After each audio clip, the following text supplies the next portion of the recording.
ಶರಣು ಶರಣು. ನಾನು ಸತ್ಯಮೇಧಾವಿ. ಯೋಗಮಯ ಜೀವನ ಅನ್ನೋ ಶೀರ್ಷಿಕೆ ಕೆಳಗೆ ಕಳೆದ 38 ವರ್ಷಗಳಿಂದ ಈ ಕ್ಷೇತ್ರದಲ್ಲಿ ಕೆಲಸ ಮಾಡ್ತಾ ಇದ್ದೇನೆ. ನಾನೊಬ್ಬ ಆಧ್ಯಾತ್ಮ ಜೀವಿ. ಸುಮಾರು 15 ವರ್ಷಗಳ ಕಾಲ ಗುರು ಸಂಗಮನಾಥರ ಆಶ್ರಯದಲ್ಲಿದ್ದುಕೊಂಡು ಮೌನ ಧ್ಯಾನ ಸಾಧನೆ ಮಾಡಿದ್ದೇನೆ. ಆ ಬಳಿಕ ಸನ್ಯಾಸದ ನಂತರ ಗುರುವಿನ ಹತ್ತಿರ ಇದ್ಕೊಂಡು ಒಂದಷ್ಟು ಜ್ಞಾನವನ್ನು ಪಡೆದ ಮೇಲೆ ಆ ಜ್ಞಾನದ ಪೂರ್ಣತೆಗೋಸ್ಕರ ಅಥವಾ ದೃಢೀಕರಣಕ್ಕೋಸ್ಕರ ಅಧ್ಯಯನ ಮತ್ತು ಅಧ್ಯಾಪನಗಳ ಮೂಲಕ ಜಿಜ್ಞಾಸುಗಳ ನಡುವೆ, ಅನುಭಾವಿಗಳ ನಡುವೆ ಸಂಚರಿಸುವುದು. ಸಾರ್ವಜನಿಕವಾಗಿ ಅಲ್ಲ, ನಮ್ಮ ಜ್ಞಾನವನ್ನು ವೃದ್ಧಿ ಮಾಡ್ಕೊಳ್ಳೋದಕ್ಕೋಸ್ಕರ, ಪಡೆದ ಜ್ಞಾನವನ್ನು ಕನ್ಫರ್ಮ್ ಮಾಡ್ಕೊಳ್ಳೋದಕ್ಕೋಸ್ಕರ ಜಿಜ್ಞಾಸುಗಳ ನಡುವೆ ಒಡನಾಡಿಕೊಂಡಿರುವುದು. ಹಾಗೆ ಎಲ್ಲಿ ಸಾಧಕರಿದ್ದಾರೆ ಅರಸ್ಕೊಂಡು ನಾನಾರು ಹೋಗ್ತೀನಿ ಅಥವಾ ಅವರಾದರೂ ನನ್ನ ಹತ್ರ ಬರ್ತಾರೆ. ಇಂತಹ ಒಂದು ರೀತಿಯಲ್ಲಿ ನಾನು ಕಳೆದ ಒಂದು 20 ವರ್ಷಗಳಿಂದ ಸಕ್ರಿಯವಾಗಿದ್ದೀನಿ.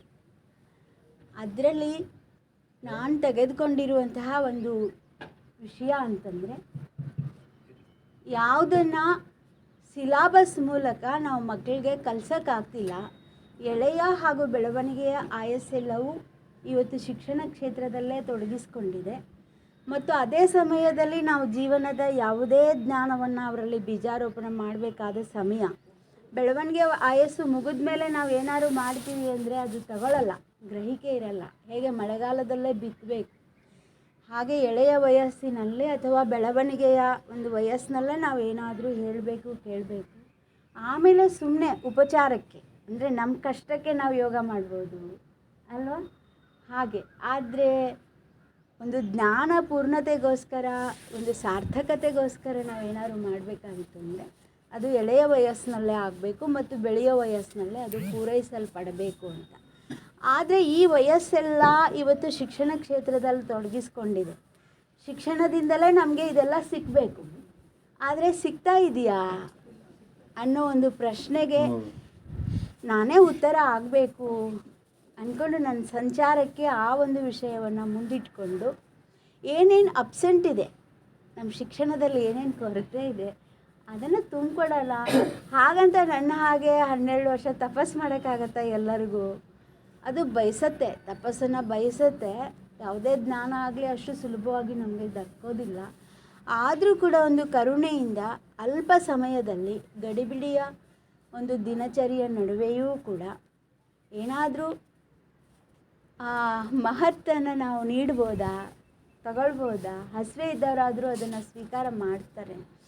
ಹಾಗೆ ಅಂದ್ಕೊಂಡು ಆರೋಗ್ಯ ಸೂತ್ರಗಳು, ನೀತಿ ರಹಸ್ಯ ಮತ್ತು ಧರ್ಮ ಸೂಕ್ಷ್ಮ, ಜೀವನ ವಿಜ್ಞಾನ ಮತ್ತು ಯೋಗ ಮಾರ್ಗಸೂಚಿ ಅಂತ ಈ 5 ಶೀರ್ಷಿಕೆಯ ಕೆಳಗೆ ನಮ್ಮ ಶರಣ ಸಂಸ್ಕೃತಿಯನ್ನು ಮೇಳೈಸಿಕೊಂಡು, ಅಂದರೆ ಅಷ್ಟಾವರಣಗಳು, ಪಂಚಾಚಾರಗಳು ಮತ್ತು ಷಟ್ಸ್ಥಲ ಸಿದ್ಧಾಂತವನ್ನು ಮೇಳೈಸಿಕೊಂಡು ನಾನಿದನ್ನು ಪ್ರತಿಪಾದನೆ ಮಾಡ್ತಾ ಬಂದಿದ್ದೇನೆ. 12ನೇ ಶತಮಾನದಲ್ಲಿ ಯಾವ ತತ್ವವನ್ನು ಔದ್ಯೋಗಿಕ ಕ್ಷೇತ್ರಕ್ಕೆ ಅವರು ಅನ್ವಯಿಸಿದ್ರು ಅದನ್ನು ನಾವು ಇವತ್ತು ಶಿಕ್ಷಣ ಕ್ಷೇತ್ರಕ್ಕೆ ತಗೊಂಬರ್ಬೋದು ಅನ್ನೋ ಒಂದು ಪ್ರಯೋಗ ಮಾಡ್ತಾ ಒಂದು 100 ಹಾಡುಗಳನ್ನು ಬರ್ಕೊಂಡಿದ್ದೇನೆ. ಮತ್ತು ನನ್ನದೇ ಆದ ಚಿಕ್ಕ ಹೊತ್ತಿಗೆಗಳು, ಒಂದು 20 ಪುಸ್ತಕಗಳನ್ನು ನಾನೇ ನನ್ನ ಪಾಕೆಟ್ ಮನಿನಲ್ಲೇ ಅದನ್ನು ಪ್ರಕಟ ಮಾಡ್ತಾ, ನಾನು ಯಾರಿಗೆ ಪಾಠ ಮಾಡ್ತೇನೆ ಅವ್ರಿಗೆ ಫಾಲೋ ಅಪ್ಗೋಸ್ಕರವೋ ಅಥವಾ ಒಂದು ಸಂಪರ್ಕ ಇರಲಿ, ಸೇತುವೆ ಇರಲಿ, ನಾನು ಸಂಚಾರಿಯಾಗಿರೋದ್ರಿಂದ ನನಗೆ ನನ್ನದೇ ಆದ ಒಂದು ಸಂಸ್ಥೆ ಅಥವಾ ವ್ಯವಸ್ಥೆ ಇಲ್ಲದೇ ಇರೋದ್ರಿಂದ ಒಂದು ಸಂಪರ್ಕ ಮಾಧ್ಯಮವಾಗಿ ಪುಸ್ತಕಗಳನ್ನು ನಾನು ಪ್ರಕಟ ಮಾಡ್ತಾ ಆಸಕ್ತರಿಗೆ ಕೊಡೋದು. ನಾನು ಮಾರ್ಕೆಟಿಗೆ ಬಂದಿಲ್ಲ ಮತ್ತು ಸಾರ್ವಜನಿಕ ವಲಯಕ್ಕೂ ನನ್ನ ಪರಿಚಯ ಇಲ್ಲ. ಸಾಧಕರ ನಡುವಿನ ಒಂದು ಸಾಮ್ರಾಜ್ಯ ಇದು, ಅಂತರಂಗದ ಸಾಮ್ರಾಜ್ಯ. ನನ್ನ ಸಾಧನೆಗೆ ಪೂರಕವಾಗಿ ಯಾರು ಸಾಧಕರಿದ್ದಾರೆ ಅವರಿಗೊಂದಿಷ್ಟು ಸಹಕಾರಿಯಾಗಿ ನಡೆಸ್ಕೊಂಡು ಹೋಗುವಂಥ ಒಂದು ವ್ಯವಸ್ಥೆ ಇದು ಯೋಗಮಯ ಜೀವನ ಅಂತ. ನೀವು ನೀರನ್ನು ಯಾವ ಒಂದು ನೆಲದಲ್ಲಿ ಹರಿಬಿಡ್ತೀರಿ ಆ ನೆಲದ ಒಂದು ಗುಣಗಳನ್ನು ಅದು ತಗೊಳ್ತದೆ. ನಾನು ಆರೋಗ್ಯ, ನೀತಿ, ಧರ್ಮ, ಇದನ್ನೆಲ್ಲ ಅಳವಡಿಸಿಕೊಳ್ಳುವಾಗ, ಯೋಗವನ್ನು ಅಳವಡಿಸಿಕೊಳ್ಳುವಾಗ ಅದು ನನ್ನದೇ ಆದ ಬದುಕಿನ ಒಂದು ಚಿಂತನೆಯ ಗತಿಯನ್ನು ಕೂಡ ಆ ಒಂದು ಪರಿಮಳವನ್ನು ಅದು ಪಡೆದುಕೊಂಡಿರುತ್ತೆ. ಅದು ಇವತ್ತು ನಿಮಗೆ ನಾನು ಉಣಬಡಿಸೋಕ್ಕೆ ಪ್ರಯತ್ನ ಮಾಡ್ತೀನಿ. ನಾನು ಯಾವಾಗಲೂ ಪಾಠ ಮಾಡೋದು ಬಲ್ಲಿದರಿಗೆ, ತುಂಬ ತಿಳ್ಕೊಂಡವರಿಗೆ ನಾನು ಪಾಠ ಮಾಡೋದು. ತಿಳ್ಕೊಂಡವರೇ ತಿಳ್ಕೊಳ್ತಾರೆ, ಇನ್ನೂ ಹೆಚ್ಚಿನದನ್ನು ತಿಳ್ಕೊಳ್ತಾರೆ ಅಂತ. ಯಾಕಂದರೆ ತಿಳ್ಕೊಂಡಷ್ಟು ಇನ್ನೂ ತಿಳ್ಕೊಳ್ಬೇಕು ಅನ್ನೋ ಹಸಿವೆ ಹುಟ್ಟೋದು ಇದು ಜ್ಞಾನದಲ್ಲಿ ಮಾತ್ರ. ನೀವೀಗಾಗಲೇ ಪೂಜ್ಯ ನಾರಾಯಣ್ ಗುರೂಜಿಯವರ ಒಂದು ಪ್ರಭಾವಲಯದಲ್ಲಿ ಬಂದಿದ್ದೀರಿ. ನರಸಿಂಹಮೂರ್ತಿಗಳು ನಿಮಗೆ ಅದನ್ನು ಆ ಪ್ರಭಾವಲಯದಲ್ಲಿ ಕರ್ಕೊಂಡು ಬಂದಿದ್ದಾರೆ. ಜೊತೆಗೆ ಒಂದು ಪತಂಜಲಿಯ ಹಿನ್ನೆಲೆ ಕೂಡ ತಮಗಿದೆ. ಅಂದರೆ ಸಂಗಮ ಪತಂಜಲಿ, ನಾರಾಯಣ ಗುರೂಜಿ, ಇವಾಗ ಯೋಗಮಯ ಜೀವನ, ಇದೊಂದು ಸಂಗಮ ಸ್ಥಾನ. ಅದು ವಿಶಾಲ ಗತಿಯನ್ನು ಪಡ್ಕೊಂಡು ಹೋಗುತ್ತೆ ಜ್ಞಾನ. ಯಾವಾಗ ಎಲ್ಲಿ ಸಂಗಮ ಬರುತ್ತೆ ಅಲ್ಲಿ. ಆದರೂ ಕೂಡ ನಾವು ನಾರಾಯಣ್ ಗುರೂಜಿಯವ್ರ ಬಗ್ಗೆ ಮಾತಾಡಬೇಕಾ, ಪತಂಜಲಿ ಬಗ್ಗೆ ಮಾತಾಡಬೇಕಾ, ಯೋಗಮಯ ಜೀವನ ಬಗ್ಗೆ ಮಾತಾಡಬೇಕಾ ಅಂತ ಕೇಳಿದ್ರೆ ನಾವು ಮೂರು ಬಗ್ಗೆನೂ ಮಾತಾಡಬಾರ್ದು. ನಮ್ಮ ಬಗ್ಗೆ ನಾವು ತಿಳ್ಕೊಳ್ಳೋಕ್ಕೆ ಈ ಒಂದು ಸಂಗಮ ಸನ್ನಿವೇಶವನ್ನು ಸದುಪಯೋಗ ಮಾಡ್ಕೋಬೇಕು. ನಿನ್ನೆ ಒಂದು ಪ್ರಶ್ನೆ ಬಂದಿತ್ತು, ಅಟ್ಯಾಚ್ಮೆಂಟ್ ಮತ್ತು ಡಿಟ್ಯಾಚ್ಮೆಂಟ್ ಬಗ್ಗೆ ಪ್ರಶ್ನೆ ಬಂದಾಗ ಇನ್ನೊಬ್ಬರ ಬಗ್ಗೆ ನಮ್ಮ ಅಟ್ಯಾಚ್ಮೆಂಟಾ ಅಥವಾ ಇನ್ನೊಂದರ ಬಗ್ಗೆ ನಮ್ಮ ಡಿಟ್ಯಾಚ್ಮೆಂಟಾ ಅಂತ ಚರ್ಚೆ ಬರುತ್ತೆ. ಯಾವಾಗಲೂ ಗಂಡನ ಬಗ್ಗೆನಾ, ಹೆಂಡತಿ ಬಗ್ಗೆನಾ, ಮಕ್ಕಳ ಬಗ್ಗೆನಾ, ಮನೆ ಬಗ್ಗೆನಾ, ಈ ಥರ ಚರ್ಚೆ ಬರುತ್ತೆ. ಅದಿರಲಿ, ಆದರೆ ನಾವು ತಿಳ್ಕೊಳ್ಬೇಕಾಗಿದ್ದು ನಮ್ಮ ಬಗ್ಗೆ ನಮ್ಮ ಅಟ್ಯಾಚ್ಮೆಂಟ್, ನಮ್ಮ ಬಗ್ಗೆ ನಮ್ಮ ಡಿಟ್ಯಾಚ್ಮೆಂಟ್. ಆ ಪ್ರಶ್ನೆ ಯಾವಾಗ ಬರುತ್ತೆ ಅಂದರೆ ನಮ್ಮೊಳಗೆ. ಹೊರಗೆ ಹೆಣ್ಮಗಳಿದ್ದಾಳೆ, ಹೊರಗೆ ಗಂಡಸಿದ್ದಾನೆ, ಹೆಂಗಸು ಗಂಡಸಿನ ನಡುವೆ ಅಟ್ಯಾಚ್ಮೆಂಟು ಡಿಟ್ಯಾಚ್ಮೆಂಟು, ಈ ಥರ ಚರ್ಚೆಗೆ ನಾವು ಹೋದರೆ ಅದಕ್ಕೆ ಕೊನೆ ಮೊದಲು ಇರುತ್ತೇನ್ರಿ, ಮುಗಿಲಾರದು ಚರ್ಚೆ. ಆದರೂ ಅದು ಬೇಕು. ಆದರೆ ಆ ನಡುವೆ ನಾವೇನು ಮಾಡಬೇಕು ಅಂದರೆ, ನಾನು ನನ್ನ ಬಗ್ಗೆ ಹೇಗಿರಬೇಕು, ನನ್ನೊಳಗೆ ಸ್ತ್ರೀ ಪುರುಷ ಇದ್ದಾರೆ, ಅದರ ಬಗ್ಗೆ ನಾನು ಹೇಗೆ ಜಾಗೃತಿಯಿಂದ ಇರಬೇಕು, ಆತ್ಮಸ್ತರಕ್ಕೆ ನಾವು ಬರಬೇಕು. ಸ್ತ್ರೀ ಪುರುಷ ಎರಡನ್ನು ದಾಟಿ ನಾನು ಒಬ್ಬ ಜೀವ, ಶ್ರೇಷ್ಠ ಜೀವ, ಮತ್ತು ಆತ್ಮನಿಂದ ಪರಮಾತ್ಮನ ಕಡೆ ದಾರಿ ಮಾಡ್ಕೊಳ್ಳೋಕ್ಕೆ ಜೀವಕ್ಕೆ ನಾವೇನೆಲ್ಲ ಸಂಬೋಧನೆ ಮಾಡ್ಕೋಬೇಕು, ಜೀವನಿಗೆ ಬೋಧನೆ ಮಾಡಬೇಕು.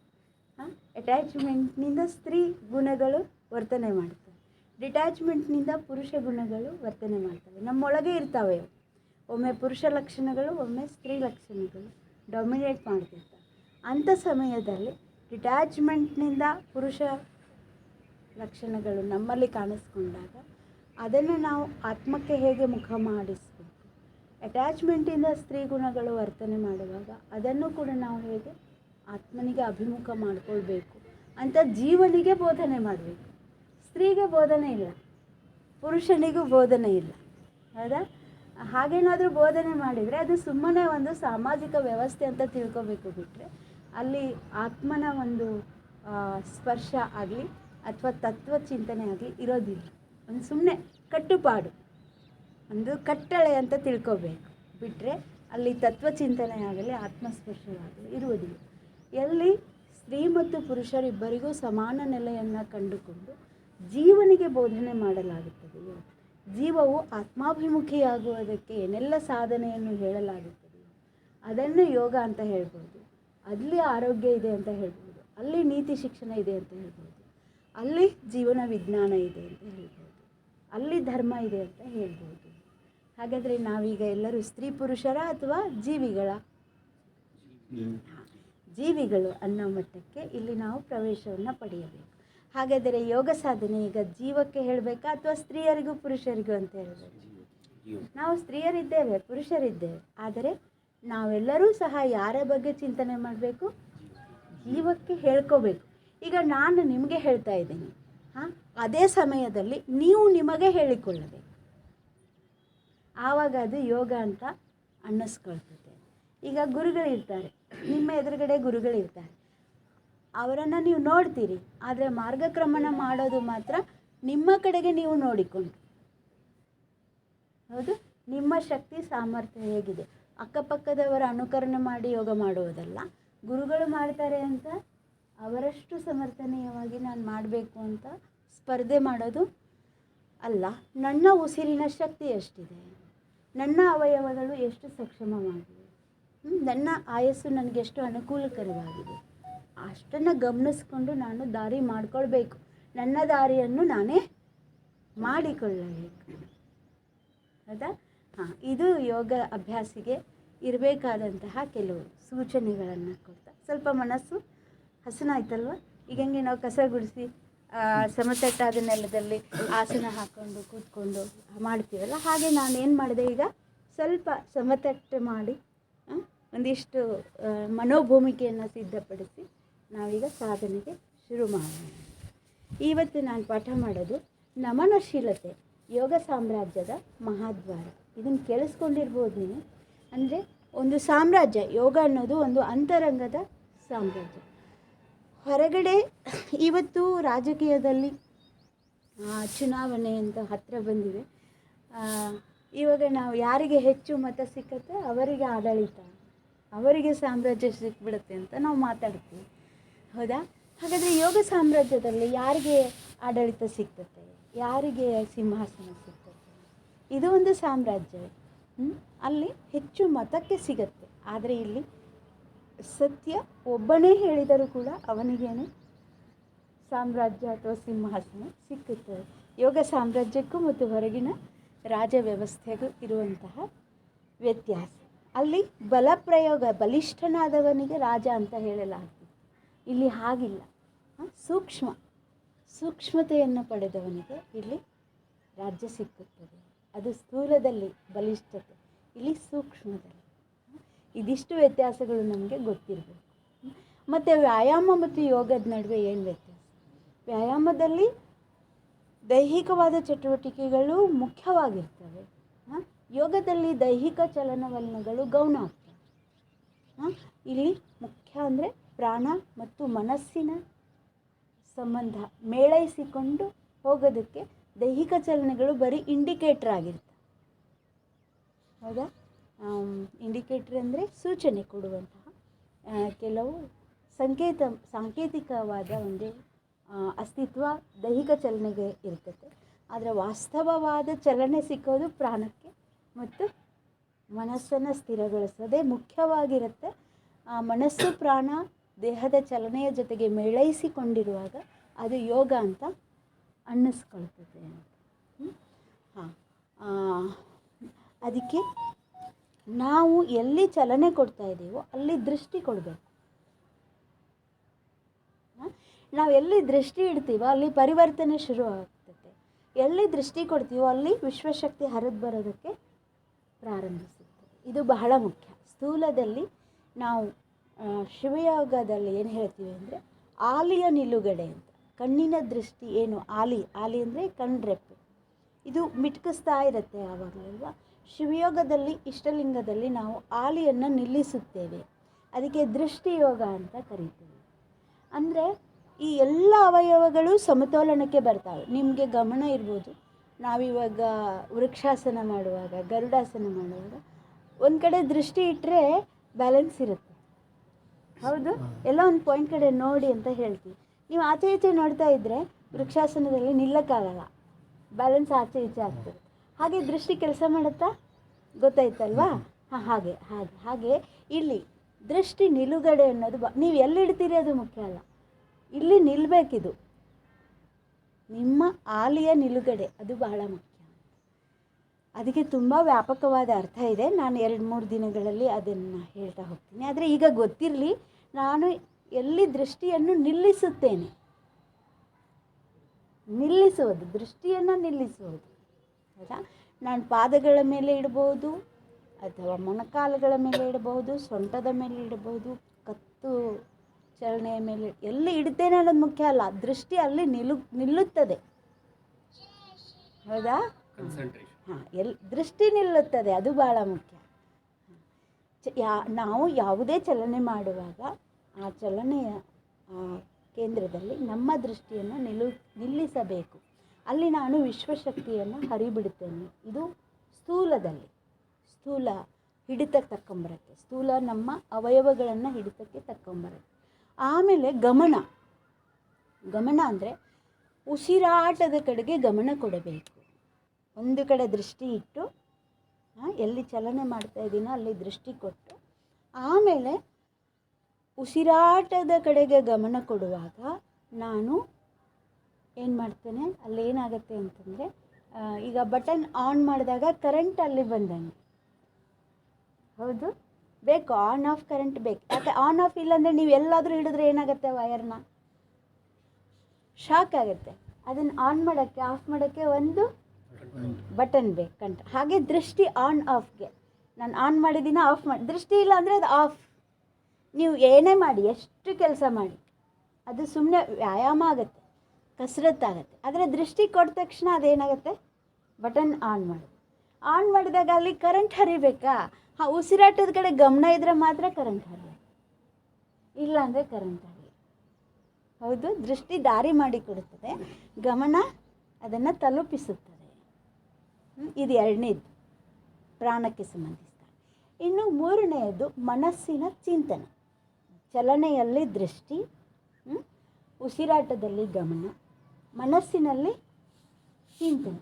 ಚಿಂತನೆ ಅಂದರೆ ನಾನು ಅಲ್ಲಿ ಇರೋ ಎಲ್ಲ ದೋಷಗಳನ್ನು ಹೊರಗೆ ಹಾಕ್ತಾ ಇದ್ದೇನೆ, ವಿಶ್ವ ಪ್ರಾಣಶಕ್ತಿಯನ್ನು ಅದಕ್ಕೆ ಆ ಭಾಗಕ್ಕೆ ಪೂರೈಸ್ತಾ ಇದ್ದೇನೆ. ಅಂದರೆ ಎಲ್ಲ ದೋಷಗಳು ಏನಕ್ಕೆ ಬರ್ತವೆ, ನೋವುಗಳು ಏನಕ್ಕೆ ಬರ್ತವೆ, ದುರ್ಬಲತೆ ಅಶಕ್ತತೆ ಏನಕ್ಕೆ ಬರ್ತದೆ ಅಂದರೆ ಅಲ್ಲಿ ಪ್ರಾಣಶಕ್ತಿಯ ಕೊರತೆ ಇರೋದ್ರಿಂದ, ರಕ್ತ ಪರಿಚಲನೆ ಕಷ್ಟ ಆಗೋದ್ರಿಂದ, ನರಗಳು ದುರ್ಬಲ ಆಗೋದ್ರಿಂದ. ಹೌದಾ, ಈ ಮೂರು ಬೇಕು ಅಂದರೆ ಅಲ್ಲಿ ವಿಶ್ವ ಪ್ರಾಣಶಕ್ತಿಯನ್ನು ಪೂರೈಸುವ ಚಿಂತನೆ, ಭಾವ ಕೂಡ ಬೇಕು, ಭಾವನೆ ಕೂಡ ಬೇಕು. ನಾನು ಭಾವನೆ ಇಲ್ಲದೆ ಸುಮ್ಮನೆ ನಾನು ಕೆಲಸ ಮಾಡಿದರೆ ಅದು ನನಗೆ ತೃಪ್ತಿ ಕೊಡೋದಿಲ್ಲ. ಹೀಗೆ ಈ ಮೂರು ಆಯಾಮಗಳನ್ನು ತಗೊಂಡು ಹೋಗೋದಕ್ಕೆ ನಾವು ಶಿವಯೋಗ ಅಥವಾ ಅನಿಮಿಷ ದೃಷ್ಟಿಯೋಗ, ಆ ಕಾನ್ಸೆಪ್ಟನ್ನು ಏನು ಶರಣರು ಸಾಧನೆ ಮಾಡಿದರು, ತನು ಮನ ಭಾವಗಳಲ್ಲಿ ಇಷ್ಟ ಪ್ರಾಣ ಭಾವಲಿಂಗಗಳ ಆ ತ್ರಿಪುಟಿ ಸಾಧನೆಯನ್ನು ಮಾಡಿದರು, ಅದನ್ನು ನಾನು ಇವತ್ತು ಪ್ರಚಲಿತ ಯೋಗದಲ್ಲಿ, ಯೋಗದ ಭಾಷೆನಲ್ಲಿ ಆ ಮಾತುಗಳನ್ನು ತಮಗೆ ತಲುಪಿಸೋದ್ರ ಮೂಲಕ ಆ ಅರಿವನ್ನು ನೀವು ಕೂಡ ಪಡ್ಕೊಳ್ಳೋ ಹಾಗೆ ಆಗಬಹುದೇನೋ. ಜಾತಿ ಧರ್ಮ ಭೇದವಿಲ್ಲದೆ ಆ ಅರಿವನ್ನು ತಾವು ಮಾಡ್ಕೊಳ್ಬಹುದೇನೋ ಅನ್ನೋ ಒಂದು ಪ್ರಯತ್ನ. ಇಲ್ಲಿ ಶರಣು ಇದೊಂದು ಮುದ್ರೆ ಅಂತ. ಎಲ್ಲೂ ಬನ್ನಿ, ಕೈಗಳನ್ನು ಜೋಡಿಸಿ, ತಲೆ ಬಾಗಿಸಿ. ಇದೊಂದು ಯೋಗ ಮುದ್ರೆ ಅಂತ. ಇದನ್ನು ಶರಣು ಮುದ್ರೆ ಅಂತ ಬಸವಣ್ಣನವರು ಇದನ್ನು ಹೇಳ್ತಾರೆ. ಏನಂದರೆ, ಬಾಗಿದ ತಲೆ ಮುಗಿದ ಕೈಯಾಗಿರಿಸು. ಹೇಳ್ಬೋದಲ್ಲ ವಚನ? ಎನಗಿಂತ ಕಿರಿಯರಿಲ್ಲ, ಶಿವಭಕ್ತರಿಗಿಂತ ಹಿರಿಯರಿಲ್ಲ. ಎನಗಿಂತ ಕಿರಿಯರಿಲ್ಲ, ಶಿವಭಕ್ತರಿಗಿಂತ ಹಿರಿಯರಿಲ್ಲ. ಬಾಗಿದ ತಲೆ ಮುಗಿದ ಕೈಯಾಗಿರಿಸು. ನಿಮ್ಮ ಪಾದ ಸಾಕ್ಷಿ ಎನ್ನ ಮನಸಾಕ್ಷಿ ಎನಗಿದೆ ದಿವ್ಯ ಕೂಡಲ ಸಂಗಮ ದೇವ. ನೋಡಿ, ಹೀಗೆ ಎರಡು ಕೈಗಳನ್ನು ಸೇರಿಸಿ ಆ ಸ್ಪರ್ಶವನ್ನು ಅನುಭವಿಸ್ಬೇಕು. ಈ ಶರಣು ಮುದ್ರೆಯನ್ನು ನಾನು ಎಷ್ಟು ನಿಮಿಷ ಆಚರಿಸ್ಬೇಕು? ಇಡೀ ದಿನದಲ್ಲಿ ಒಂದು 12 ನಿಮಿಷ ಶರಣು ಮುದ್ರೆ ಸಾಧ್ಯ ಆಗಬೇಕು. ಒಂದೇ ಸಲಕ್ಕೆ ಹೀಗೆ ಕೂತ್ಕೊಳ್ಳೋದಾದರೆ ಚಂದವೇ. ನೀವು ಯಾವುದೇ ದೇವರ ಮುಂದೆ ನಿಂತ್ಕೊಳ್ಳಿ, ಇದನ್ನು ಆಚರಿಸಿ. ಹೌದಾ? ಅಥವಾ ಯಾವ ದೇವರು ಬೇಡ, ಸುಮ್ಮನೆ ನಿಸರ್ಗದಲ್ಲಿ ಆಕಾಶದ ಕೆಳಗೆ ಕೂತ್ಕೊಂಡು ಇದನ್ನು ಆಚರಿಸಿ. ಮಲ್ಕೊಂಡು ಎದ್ದ ಮೇಲೆ, ಮಲ್ಕೊಳ್ಳೋಕ್ಕಿಂತ ಮುಂಚೆ, ಅಥವಾ ಯೋಗ ಸಾಧನೆ ಮಾಡುವಾಗ, ಧ್ಯಾನ ಮಾಡುವಾಗ ಆಚರಿಸಿ. ಅಥವಾ ಯಾರಾದರೂ ಬಂದು ನಿಮ್ಮನ್ನು ಭೇಟಿಯಾದಾಗ, ಹೌದು, ದಾರಿನಲ್ಲಿ ಹೋಗುವಾಗ, ನಿಮ್ಮ ಮನೆಗೆ ಬಂದಾಗ, ಅಧ್ಯಯನ ಪ್ರಾರಂಭ ಮಾಡುವಾಗ, ಅಧ್ಯಯನ ಮುಗಿದ ನಂತರ, ಯಾರಾದರೂ ನಿಮಗೆ ಎಡೆ ಮಾಡಿ ತಟ್ಟೆ ಕೊಟ್ಟಾಗ, ಸ್ವೀಕಾರ ಮಾಡುವಾಗ, ಯಾರಿಗಾದರೂ ನೀವು ಏನಾದ್ರು ಕೊಟ್ಟು ಶರಣು ಮುದ್ರೆಯಲ್ಲಿ ಈ ಎಲ್ಲ ಸಮಯದಲ್ಲೂ ಮಾಡ್ಬೋದು ಅಂದಂಗೆ ಆಯಿತಾ? ಹೌದಾ? ಹೋಗಲಿ, ಲ್ಯಾಪ್ಟಾಪ್ ಮುಂದೆ ಕೂತಾಗ, ಹೌದು, ಶರಣು ಮುದ್ರೆಯ ಅರ್ಥ ಏನು ಅಂದರೆ, ಏನೇನು ಕಣ್ಣಿಗೆ ಕಾಣಿಸುತ್ತೋ ಅದನ್ನೆಲ್ಲ ನಾನು ಒಳಗೆ ಮಾಡಿಕೊಳ್ಳುತ್ತೇನೆ. ಹೊರಗೆ ಭಿನ್ನ ಭಿನ್ನ ರೂಪಗಳು, ಒಳಗೆ ಬಂದ ತಕ್ಷಣ ಅದು ಜ್ಯೋತಿ. ಅದು ಲ್ಯಾಪ್ಟಾಪೇ ಇರ್ಬೋದು, ಅಪ್ಪ ಅಮ್ಮ ಇರ್ಬೋದು, ಶತ್ರು ಮಿತ್ರರೇ ಆಗಿರ್ಬೋದು, ವ್ಯವಹಾರವಾಗಿರ್ಬೋದು, ಅಧ್ಯಯನವಾಗಿರ್ಬೋದು, ಏನು ವೈವಿಧ್ಯ ಇದೆಯೋ ಇದು ಹೊರಗೆ ಇಷ್ಟೆಲ್ಲ ಇದೆ ಜಗ. ಶರಣು ಮುದ್ರೆಯ ಮೂಲಕ ಅದನ್ನು ಒಳಗೆ ಸ್ವೀಕರಿಸಿದಾಗ ಅದು ಅದಾಗಿರೋದಿಲ್ಲ. ಹೌದು. ಹೊರಗಡೆ ತಿನ್ನುವಾಗ ಬಾಳೆಹಣ್ಣು, ಒಳಗೋದ್ಮೇಲೆ ಅದು ಬಾಳೆಹಣ್ಣು ಹಾಗೆ ಕೂತ್ಕೊಂಡಿರುತ್ತಾ? ರಕ್ತ ಆಹಾರ ಸತ್ವವಾಗಿ ರಕ್ತ ಕಣದಲ್ಲಿ ಸೇರ್ಪಡೆ ಆಗುತ್ತೆ, ನನ್ನ ಸ್ವರೂಪ ಆಗ್ಬಿಡತ್ತಲ್ವ. ಹಾಗೆ ಈ ಜಗತ್ತೆಲ್ಲವೂ ನನ್ನ ಸ್ವರೂಪದಲ್ಲಿ ಜ್ಯೋತಿ ರೂಪವಿಲ್ಲ. ಇದು ಹೀಗೆ ಜ್ಯೋತಿ ಥರ ಇಲ್ವಾ ಶರಣ ಮುದ್ರೆ? ಜ್ಯೋತಿ ಆಗ್ತಾ ಅದು ಇಂಡಿಕೇಟರ್, ಹೊರಗಿನದ್ದು ಇಂಡಿಕೇಟರ್. ಈಗ ನಾನು ಗಮನ ಮತ್ತು ಚಿಂತನೆ ಕೊಟ್ಟು ಅದನ್ನೇನು ಮಾಡ್ತಾಯಿದ್ದೀನಿ, ಶರಣ ಮುದ್ರೆಯನ್ನು ಒಂದು ಯೋಗಕ್ಕೆ ತಗೊಂಡು ಬರ್ತಾಯಿದ್ದೀನಿ. ಇದನ್ನು ಮಾಡ್ಬೋದಾ? ಇದೊಂದು ಪ್ರಾಕ್ಟಿಕಲ್. ಇಡೀ ದಿನಕ್ಕೆ ನಮ್ಮ ದಿನಚರಿಯಲ್ಲಿ ನೆನ್ನೆ ನಮ್ಮ ನಾಗರಾಜ್ ಅವರು ಪ್ರಶ್ನೆ ಮಾಡಿದ್ರಲ್ಲ, ಹೇಗೆ ನಾನು ನಾನ್ ಅಟ್ಯಾಚ್ಮೆಂಟನ್ನು ಡಿಟ್ಯಾಚ್ಮೆಂಟನ್ನು ಹೇಗೆ ನಮ್ಮ ದಿನಚರಿಯಲ್ಲಿ ನೋಡಿ ಬರ್ತಾನೆ ಇರುತ್ತೆ. ಅಟ್ಯಾಚ್ಮೆಂಟ್ ಆರೋಪ, ನನ್ನ ಮೇಲೆ ಆರೋಪ ಆಗ್ತಾನೆ ಇರುತ್ತೆ. ಹೌದಾ? ಆರೋಪ ಆಯಿತು ಅಂತ ಅಪರಾಧ ಮಾಡಿಬಿಡ್ಬೇಕಾ? ಬೇಕಿಲ್ಲ. ನಾನು ಆರೋಪಿ ಅಲ್ಲ ಅಂತ ಸಿದ್ಧಪಡಿಸ್ಕೋಬೋದು ತಾನೆ. ಹಾಂ, ಪ್ರತಿಯೊಂದು ಏನು ನೋಡ್ತೀನಿ ಆರೋಪ, ಕೇಳ್ತೀನಿ ಆರೋಪ, ಮಾಡ್ತೀನಿ ಆರೋಪ, ನಿಲ್ತೀನಿ ಆರೋಪ, ಮಲ್ಕೋತೀನಿ, ಎಲ್ಲವೂ ಉಣ್ತೀನಿ, ಎಲ್ಲವೂ ಆರೋಪವೇ. ಆರೋಪದಿಂದ ಬಿಡುಗಡೆ ಆಗಬೇಕು ಅಂದರೆ ಇದು ಅದ್ಭುತವಾದ ಒಂದು ಪ್ರಾಯೋಗಿಕ. ಏನಂದರೆ ಯಾವಾಗ ತಲೆ ಬಾಗುತ್ತೆ, ಯಾವಾಗ ಕೈಗಳು ಮುಗಿತದೆ, ಅದು ಸೈಂಟಿಫಿಕ್. ಅಂದರೆ ಸುಮ್ಮನೆ ಫಿಸಿಕಲಿ ಇಷ್ಟು ಮಾಡಿಬಿಟ್ರೆ ಅದು ಕಸರತ್ತಷ್ಟೇ. ಅದೇ ರಾಜಕಾರಣಿಗಳು ನಮಸ್ಕಾರ. ಆದರೆ ವಾಸ್ತವ ಏನು, ಅದು ಯೋಗ ಯಾವಾಗುತ್ತೆ ಅಂದರೆ ಎಲ್ಲಕ್ಕೂ ಆಧಾರವಾಗಿರುವ ಪರಮಾತ್ಮ ಚೇತನವನ್ನು ಒಪ್ಪಿಕೊಂಡಾಗ ನನ್ನ ಹೃದಯದಲ್ಲಿ ತುಂಬಿಕೊಂಡ ಸದುವಿನಯದ ಫಲವಾಗಿ ಜ್ಞಾನ ಅದು ನನ್ನ ತಲೆಯನ್ನು ಬಾಗಿಸುತ್ತದೆ. ಹೇಗೆ ಹಣ್ಣಾದ ಮರ ಬಾಗುತ್ತದೆ ಅಲ್ವಾ? ನೋಡಿ, ಅದು ಚಿಂತನೆ ಬಂತು. ಇದನ್ನು ಪ್ರತಿ ಹಂತದಲ್ಲೂ ಗಮನಿಸ್ಕೊಂಡಿರಬೇಕು. ಯಾರನ್ನೇ ಭೇಟಿಯಾಗುವಾಗ ಯಾವುದಕ್ಕೆ ಯೋಗ ಸಂಭವಿಸುತ್ತಾ? ಎಷ್ಟು ಸರಳವಾಗಿದೆ. ಆಮೇಲೆ ಕೈಗಳು ಜೋಡಿಸೋದು ಯಾಕೆ ಅಂದರೆ ಒಮ್ಮೆ ಪಡೆದುಕೊಂಡ ಆ ಪ್ರಜ್ಞೆ, ಪರಮಾತ್ಮ ಪ್ರಜ್ಞೆ, ಅದಕ್ಕೆ ಹೊರತಾದ ಬೇರೆ ಯಾವ ತರಂಗಗಳು ನನ್ನ ಹೃದಯವನ್ನು ಪ್ರವೇಶ ಮಾಡಬಾರ್ದು. ಲಾಕ್ ಮಾಡ್ತೀವಿ. ಈಗೇನಾದರೂ ಬೆಲೆ ಬಾಳೋ ವಸ್ತುವನ್ನು ಟ್ರೆಸರಿನಲ್ಲಿ ಇಟ್ಬಿಟ್ಟು ಲಾಕ್ ಮಾಡಲ್ವ? ಹಂಗೆ ಬಿಟ್ಟು ಬರ್ತೀವಿ. ಏನೋ ತಕ್ಕೊಂಡ್ರೂ ಲಾಕ್ ಮಾಡ್ತೀವಿ, ಇಟ್ಟರು ಹಾಗೆ ಆ ಪ್ರಜ್ಞೆಯನ್ನು ಭದ್ರವಾಗಿರಿಸ್ಕೊಳ್ಳೋದಕ್ಕೆ ಈ ಕೈಗಳನ್ನು ಜೋಡಿಸಿ. ಇದನ್ನು ಮಗುಗೆ ಹೇಳ್ಬೋದಾ? ಈಗ ಸಣ್ಣ ಮಗು ಮನೆಯಲ್ಲಿ ಏನು ಮಾಡ್ತೀವಿ, ಯಾರಾದರೂ ಬಂದರೆ ಅಪ್ಪ ಯಾರೋ ಬಂದರು, ಅಮ್ಮ ಯಾರೋ ಬಂದರೆ ಓಡೋಗುತ್ತೆ ಮನೆಯಲ್ಲಿ. ಹಂಗೆ ಒಂದು ಕ್ಷಣ ಶರಣು ಇಷ್ಟು ಹೇಳ್ಬಿಟ್ಟು ಒಳಗೋದ್ರೆ ಎಷ್ಟು ಚೆನ್ನಾಗಿರುತ್ತೆ. ಅರ್ಥ, ವ್ಯಕ್ತಿಯೊಂದಿಗೆ ನನ್ನ ಅಟ್ಯಾಚ್ಮೆಂಟ್ ಬರ್ತಿಲ್ಲ, ಚೇತನ ಹಾಗಂತ ನಾನು ಶರಣ ಹೇಳಿದ್ರೆ ಅವ್ರು ಶರಣ ಹೇಳಿಲ್ಲ ಅಂತ ತಲೆಗೆ ಬಿಸಿ ಮಾಡ್ಕೋಬೇಡಿ. ಬಸವಣ್ಣ ಏನು ಹೇಳಿರೋದು? ಬಾಗಿದ ತಲೆ ಮುಗಿದ ಕೈಯಾಗಿರಿಸು. ಹೇಗೆ? ನಿಮ್ಮ ಪಾದ ಸಾಕ್ಷಿ, ನನ್ನ ಮನಸ್ಸಾಕ್ಷಿ, ಎದುರಿಗಿರೋರು ಸಾಕ್ಷಿ ಅಲ್ಲ. ಕೈ ಮುಗಿದ್ರೆ ಮುಗಿ, ಅವ್ರು ದೊಡ್ಡವ್ರು ಇದ್ದರೆ ಕೈ ಮುಗಿ, ಹಿಂಗೇನಾದ್ರು ಹೇಳಿದ್ರಾ? ಸಣ್ಣವ್ರಿಗೆ ಕೈ ಮುಗಿಬೇಡ, ಇಲ್ಲ. ನಿನ್ನ ಪಾದ ಸಾಕ್ಷಿ, ಎನ್ನ ಮನಸ್ಸಾಕ್ಷಿ, ಇದು ನಡೀತಾನೆ ಇರಬೇಕು. ಹೆಂಗೆ? ಏನಾಗಿದೆ ದಿವ್ಯ? ಇದು ನನ್ನ ಸತ್ವ ಪರೀಕ್ಷೆ. ಕ್ಷಣಕ್ಕೂ ನಾನು ಪರೀಕ್ಷೆ ಕೊಡ್ತಾ ಇದ್ದೀನಿ.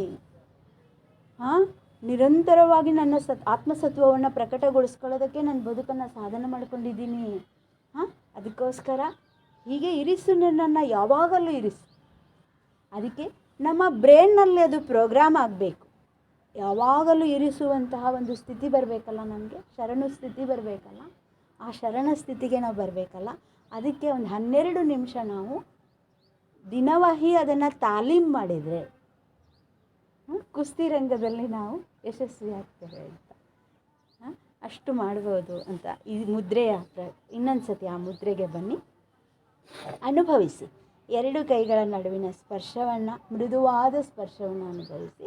ಈ ಹೆಬ್ಬೆರಳಿನ ತುದಿಗಳು ನಿಮ್ಮ ಎದೆಗುಂಡಿಗೆ ಮೃದುವಾಗಿ ಸ್ಪರ್ಶ ಮಾಡಲಿ. ಆ್ಯಕ್ಚುಲಿ ಜ್ಯೋತಿ ಒಳಗಿದೆ, ಅದನ್ನೇ ನಾವು ಹೊರಗೆ ತಂದೆ ತೋರಿಸ್ತಾ ಇದ್ದೀವಿ ಅಷ್ಟೇ. ನಮ್ಮ ಹೃದಯದಲ್ಲಿ ಒಂದು ಸ್ಪೇಸ್ ಇದೆ, ಹೌದಾ? ಅದು ಜ್ಯೋತಿ ಇದೆ, ಹಾಗೇನೆ ಅದನ್ನು ತೋರಿಸ್ತಾ ಇದ್ದೀವಿ. ಯಾವುದಾದ್ರೂ ಒಂದು ಬೆರಳು ತುದಿಯನ್ನು ನೋಡ್ಬೋದು, ಅರ್ಧ ತೆರೆದ ಕಣ್ಣುಗಳಿಂದ, ಅಥವಾ ಕಣ್ಣು ಮುಚ್ಚಬೋದು. ನಿಮ್ಗೇನು ಇಷ್ಟನೋ ಹಾಗೆ ಮಾಡಿ. ಉಸಿರಾಟದ ಕಡೆ ಗಮನ ಕೊಡಿ. ನಾನೊಂದು ಸಣ್ಣ ಪರೀಕ್ಷೆ, ಈಗ ನಾನು ನಮನೀಯವಾಗಿದ್ದೀನಾ, ಶರಣ ಮುದ್ರೆ ಯಶಸ್ವಿ ಆಗಿದೆಯಾ ಅಂತ ಪರೀಕ್ಷೆ. ಈಗೆಲ್ಲ CET ಎಕ್ಸಾಮ್ ಕೊಡ್ತಾರೆ ಮಕ್ಕಳು, ನೀಟ್ ಎಕ್ಸಾಮ್ ಕೊಡ್ತಾರೆ ಅಲ್ವಾ? ಏನಾದ್ರು ಹೈಯರ್ ಎಜುಕೇಷನ್ಗೆ ನೀನೇನೋ ಪಬ್ಲಿಕ್ ಎಕ್ಸಾಮ್ ಕೊಟ್ಟಿದ್ದೀಯಾ, ಮಾರ್ಕ್ಸ್ ತಗೊಂಡಿದ್ದೀಯಾ, ಅದು ಯಾವ ಲೆಕ್ಕಕ್ಕೂ ಬರಲ್ಲ. ನಾನೀಗ ನಿನಗೆ ಎಂಟ್ರೆನ್ಸ್ ಎಕ್ಸಾಮ್ ತೊಗೊಳ್ತೀನಿ, ಅದರಲ್ಲಿ ನೀನೇನಾದರೂ ಕ್ಲಿಕ್ ಆದರೆ ಒಳಗೆ ಕರ್ಕೊತೀನಿ ಅಂತ ಹೇಳಲ್ವಾ? ಹಾಗೆಯೇ ಈ ಯೋಗ ಸಾಮ್ರಾಜ್ಯ ಏನು ಮಾಡುತ್ತೆ, ಎಂಟ್ರೆನ್ಸ್ ಎಕ್ಸಾಮ್ನ ತೊಗೊಳ್ತದೆ. ನಮ್ಮ ಯಾರು ತೊಗೊಳ್ಬೇಕು? ನಮಗೆ ನಾವೇ ತೊಗೊಳ್ಬೇಕು. ಪ್ರತಿದಿನ ಒಂದು ಕ್ಷಣ ಅದೇನು ಪರೀಕ್ಷೆ ಅಂತ ಹೇಳ್ತೀನಿ. ಮೊದಲ ಪರೀಕ್ಷೆ, ನಾನು ನಮನೀಯವಾಗಿದ್ದೀನಾ, ನನ್ನ ಶರಣು ಮುದ್ರೆ ಯಶಸ್ವಿಯಾಗಿ ಸಾಧ್ಯವಾಗಿದೆಯಾ ಅನ್ನೋದನ್ನು ನಾನು ಪರೀಕ್ಷೆ ಮಾಡ್ಕೊಂಡು, ಎಲ್ಲರೂ ಕಣ್ಮುಚ್ಚಿ ಅಥವಾ ಅರೆತೆರೆದ ಕಣ್ಣಿನಿಂದ ನಿಮ್ಮ ಬೆರಳ ತುದಿಯನ್ನು ನೋಡ್ತಾ ಉಸಿರಾಟದ ಕಡೆಗೆ ಗಮನ ಕೊಡಿ. ಆಳವಾಗಿ, ದೀರ್ಘವಾಗಿ, ನಿಧಾನವಾಗಿ ಉಸಿರಾಡಿಸಿ. ಒತ್ತಡ ಬೇಡ, ಬಿಗುತ ಬೇಡ, ಸಹಜವಾಗಿ ಮೃದುವಾದ ಒತ್ತಡವನ್ನು ಹಿತವಾಗಿ ಅನುಭವಿಸಿ. ಇದು ನಿಮ್ಮ ಹೃದಯದ ಮೇಲೆ ಕೆಲಸ ಮಾಡುತ್ತೆ, ನಿಮ್ಮ ಮಿದುಳಿನ ಮೇಲೆ ಕೆಲಸ ಮಾಡುತ್ತೆ. ಮಿದುಳಿನ ಎಲ್ಲ ಜೀವಕೋಶಗಳು ಆರ್ಗನೈಸ್ ಆಗುತ್ತೆ ಈ ಬಾಗಿದ ತಲೆ ಮುಗಿದ ಕೈಯಿಂದ. ಅನುಭವಿಸಿ ಆ ಶಾಂತಿಯನ್ನು, ಹೇಗೆ ಶಾಂತಿ ತುಂಬಿಕೊಳ್ತಾ ಇದೆ ನಿಮ್ಮ ಅಸ್ತಿತ್ವವನ್ನು ಅಂತ ಅನುಭವಿಸಿ. ಈಗ ಒಂದು ಪ್ರಶ್ನೆ, CETಗೆ ಪ್ರಶ್ನೆ ಇದು. ಮುಖದ ಮೇಲೆ ಒಂದು ಮುಗುಳ್ನಗೆ ಇರಲಿ. ಬುದ್ಧನ ಶಾಂತ ಮುಖಮುದ್ರೆಯಂತೆ, ಮಹಾವೀರನ ಗಂಭೀರತೆ, ಅಕ್ಕ ಮಹಾದೇವಿಯ ನಿಶ್ಚಲತೆ,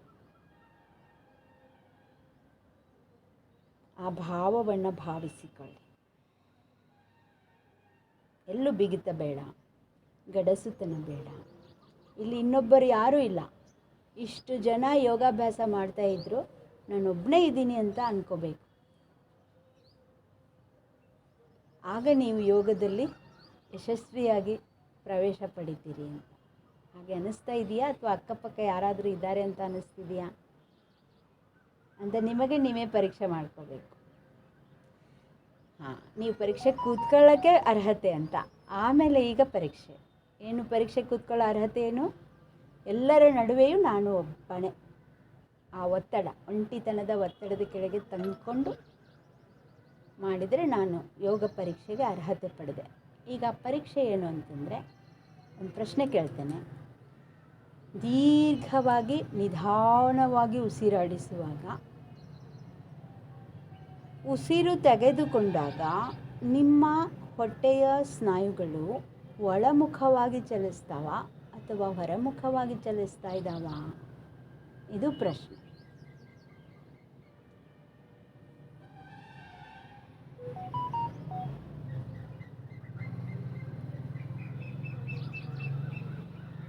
ಹೇಳಿ. ಉಸಿರನ್ನು ಹೊರ ಹಾಕಿದಾಗ ಹೊಟ್ಟೆಯ ಸ್ನಾಯುಗಳು ಒಳಮುಖವಾಗಿ ಚಲಿಸ್ತಾ ಇದ್ದಾವೆ ಅನ್ನೋರು ಎಷ್ಟು ಜನ? ಕೈ ಎತ್ತಿ.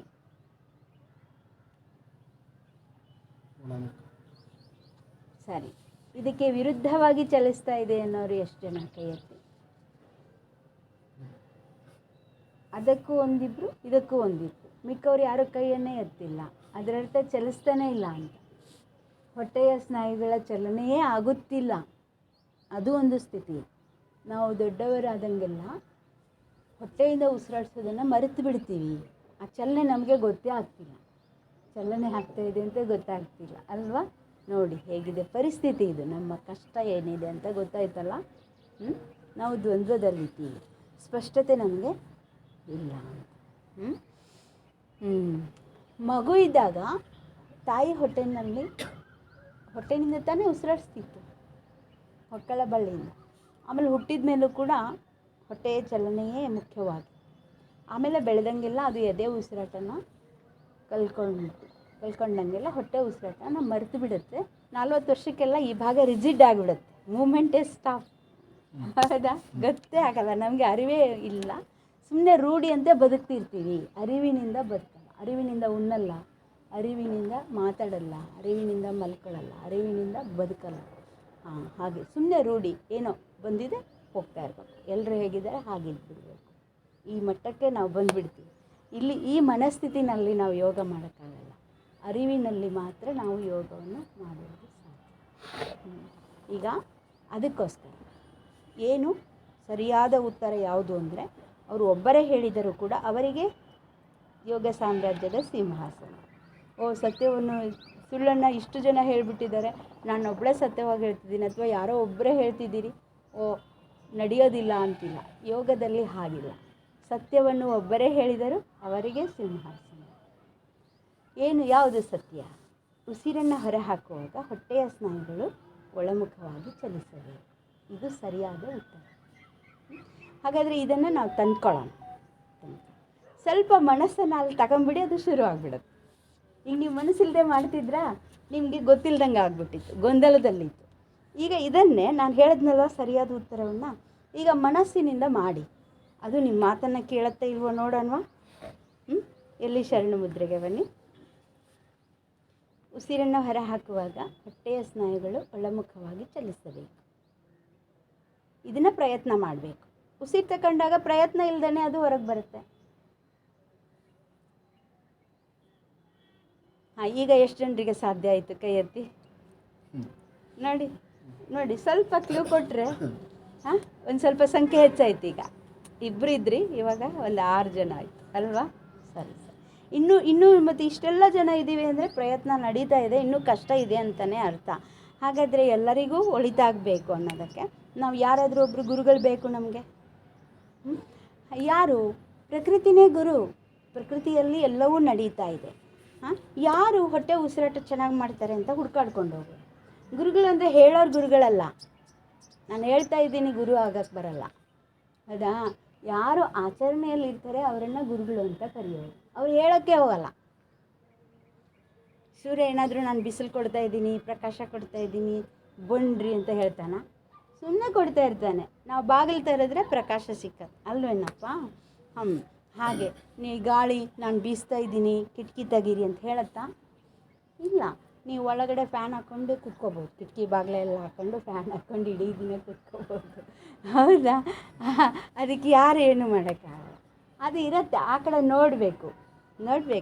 ಗಾಳಿ ಒಳಗೆ ಬರ್ತೀನಿ ಅನ್ನತ್ತೆ, ಸ್ವಲ್ಪ ಕಿಟಕಿ ತೆಗಿಬೇಕು, ಅಷ್ಟು ನಾವು ಮಾಡಬೇಕು. ಹಾಗೆ ಪ್ರಕೃತಿನಲ್ಲಿ ಎಲ್ಲವೂ ಇದೆ. ಪ್ರಕೃತಿಯೇ ಗುರು. ಪ್ರಕೃತಿನಲ್ಲಿ ಈಗ ಹೊಟ್ಟೆನಿಂದ ಉಸಿರಾಟ ಮಾಡುವಂತಹ ಯಾವುದಾದ್ರು ಪ್ರಾಣಿ ಪಕ್ಷಿ ನಿಮ್ಮ ಗಮನಕ್ಕೆ ಬರುತ್ತಾ? ಯಾರು? ಹೊಟ್ಟೆ ಉಸಿರಾಟ ಚೆನ್ನಾಗಿ ಮಾಡೋದ್ರಿಂದ ಕಾಲು ಬಲಿಷ್ಠವಾಗಿರ್ತದೆ. ನಾಯಿ. ಹಾಂ, ನಾಯಿ ತುಂಬ ಚೆನ್ನಾಗಿ ಹೊಟ್ಟೆ ಉಸಿರಾಟ, ಅದರಿಂದ ಅದು ಚೆನ್ನಾಗಿ ಓಡುತ್ತೆ. ಮತ್ತು ನಿದ್ರೆ ಮಾಡ್ತಿದ್ರು ಚಕ್ ಅಂತ ಹೇಳುತ್ತೆ. 2 ಸಾಕಲ್ವ ನಮ್ಗೆ? ಎಷ್ಟು ಲಾಭ ಆಯಿತು? ಮಿದುಳು ಚುರುಕಾಗಬೇಕು, ಕಾಲು ಬಲಿಷ್ಠವಾಗಿ. ಇವೆರಡೇ ಸಮಸ್ಯೆ ಇರೋದು ಆಧುನಿಕ ಜಗತ್ತಿನ ವಯೋಮಾನಕ್ಕನುಗುಣವಾಗಿ ಬರುವ ಸಮಸ್ಯೆಗಳು. ಇವೆರಡೇ ಇರೋದು. ಇದು ಒಂದನ್ನು ಚೆನ್ನಾಗಿ ಕಲ್ತ್ಕೊಂಡ್ಬಿಟ್ರೆ, ಹಾಗಾದರೆ ನಮ್ಮ ನಾಯಿ ಗುರುಗಳು ಹೇಗೆ ಉಸಿರಾಡಿಸ್ತಾರೆ ಅಂತ ನೋಡೋಣ. ನಾಯಿಯನ್ನು ಗುರು ಮಾಡ್ತೀರಾ? ನಮ್ಮ ಯೋಗಮಯ ಜೀವನಕ್ಕೆ ನಾನು ಮೊದಲ ಗುರು ಪಟ್ಟ ಕೊಟ್ಟಿರೋದೇ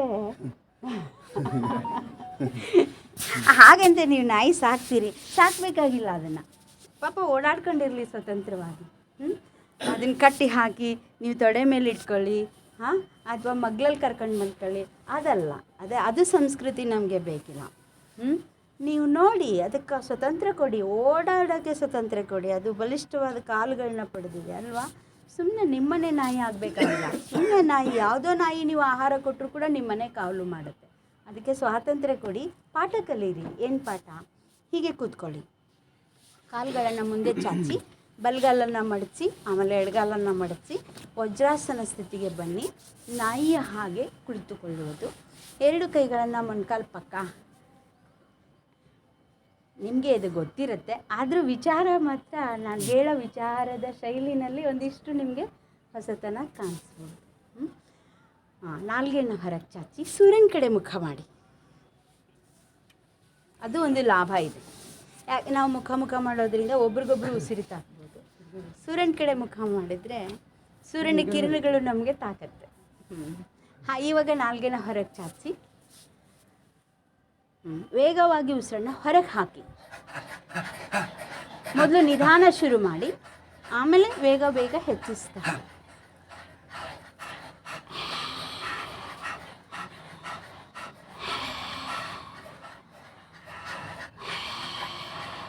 ಮೊದಲು ನಿಧಾನ ನೋಡಿ. ಹೊಟ್ಟೆ ಒಳಗೆ ಎಳ್ಕೊಂಡು ನಾಲ್ಗೆ ಹೊರಗೆ ಹಾಕಿ, ಉಸಿರನ್ನ ಹೊರಗೆ ಹಾಕುವಾಗ ಹೊಟ್ಟೆ ಒಳಗೆ ಬರುತ್ತೆ ಅಂತ ಗಮನಿಸಿ.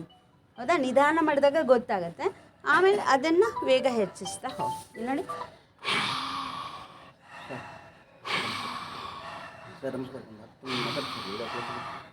ವೇಗ ವೇಗ.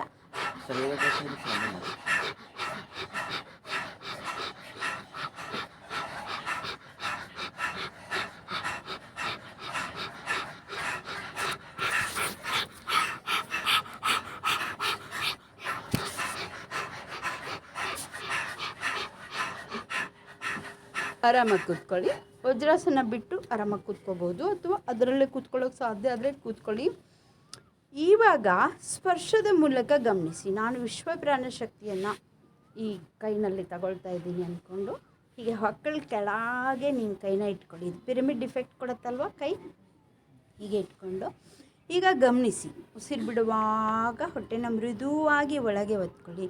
ಉಸಿರು ತಗೊಳ್ಳುವಾಗ ಅದು ಮುಂದೆ ಬರೋದನ್ನು ಸ್ಪರ್ಶದ ಮೂಲಕ ಗಮನಿಸಿ. ಯಾಕೆಂದರೆ ಸ್ಪರ್ಶ ಕೆಲಸ ಕೊಡುತ್ತೆ. ಗಮನ, ಈ ಕೈ ಸ್ಪರ್ಶ ಕೂಡ ರೇಖೆ ಇಫೆಕ್ಟ್ ಕೊಡುತ್ತೆ. ಮಾಡಿ. ಈ ಹೊಕ್ಕಳ ಕೆಳಗಿನ ಹೊಟ್ಟೆ ಇದೆಯಲ್ಲ, ಎಲ್ಲ ದೋಷಗಳು ಬಂದು ಅಲ್ಲೇ ಕೂತ್ಕೊಳ್ಳುತ್ತೆ. ಫಸ್ಟ್ ಅದು ಕ್ಲೀನ್ ಆಗಬೇಕು, ಮೃದುವಾಗಿರಬೇಕು. ಅದನ್ನು ಗಟ್ಟಿಯಾಗಿರೋಕ್ಕೆ ಬಿಡಬಾರ್ದು. ಈ ಹೊಟ್ಟೆ ಭಾಗನ, ಹೊಕ್ಕಳ ಕೆಳಗಿನ ಹೊಟ್ಟೆ ಭಾಗನ ಎಷ್ಟು ಮೃದುವಾಗಿರುತ್ತೆ ಅಷ್ಟು ಆರೋಗ್ಯವಾಗಿರ್ತೇನೆ ಅಂತ ಅರ್ಥ.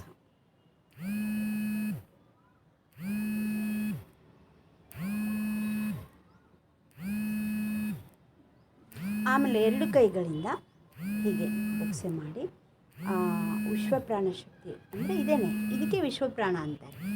ಸೂರ್ಯನ ಬಿಸಿಲು, ಗಾಳಿ, ಆಕಾಶ, ಈ ಹಸಿರು, ನೀರು, ಇದೇ ವಿಶ್ವ ಪ್ರಾಣ.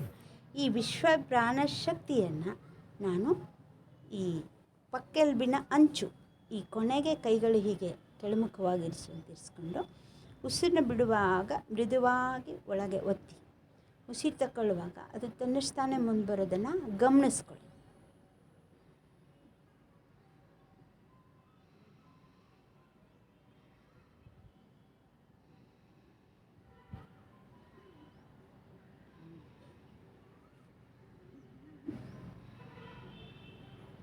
ಗಡಸುತನ ಬೇಡ, ಮುಖದಲ್ಲಿ ಗಂಟು ಬೇಡ, ಭಾಳ ಪ್ರೆಷರ್ನಲ್ಲಿ ಮಾಡಬೇಡಿ. ಪ್ರಸನ್ನವಾಗಿದ್ಕೊಂಡು ಸಹಜವಾಗಿ ಸುಮ್ಮನೆ ಸ್ಪರ್ಶ, ಗಮನ ಅಷ್ಟೇ. ಒಂದು ಚಿಂತನೆ ಮತ್ತು ದೃಷ್ಟಿ, 3 ಬೇಕು. ದೃಷ್ಟಿ, ಗಮನ, ಚಿಂತನೆ. ಈಗ 2 ಕೈಗಳಲ್ಲಿ ವಿಶ್ವ ಪ್ರಾಣಶಕ್ತಿಯನ್ನು ತಕ್ಕೊಂಡು ಹೊಕ್ಕಳಿನಿಂದ ಹೀಗೆ ಹಿಂದೆ ಹೋಗಿ 2 ಕೈಗಳನ್ನು ಬೆನ್ಮೂಳೆಗೆ ಕೈ ಬೆರಳುಗಳು ಸೇರೋ ಹಾಗೆ ಮಾಡಿ. ಈಗ ನಿಮ್ಮ ಕೈಗಳೀಗ ಕಿಡ್ನಿ ಮೇಲಿದೆ. ನಾನು ಕಿಡ್ನಿಗಳಿಗೆ ವಿಶ್ವ ಪ್ರಾಣಶಕ್ತಿಯನ್ನು ಪೂರೈಸ್ತಾ ಇದ್ದೀನಿ ಅಂದ್ಕೊಂಡು ಹೀಗೆ ಹೀಗೆ ಹೀಗೆ ಸ್ಪರ್ಶ ಅನುಭವಿಸ್ಬೇಕು. ಅಲ್ಲಿ ಬೋನ್ಸ್ ಇರೋದ್ರಿಂದ ನಿಮಗೆ ಅಲ್ಲಿ ಮೂಮೆಂಟ್ಸ್ ಗೊತ್ತಾಗಲ್ಲ. ಹೊಟ್ಟೆ ಮೂಮೆಂಟ್ಸ್ನೇ ಗೊತ್ತು ಮಾಡ್ಕೊಳ್ಳಿ.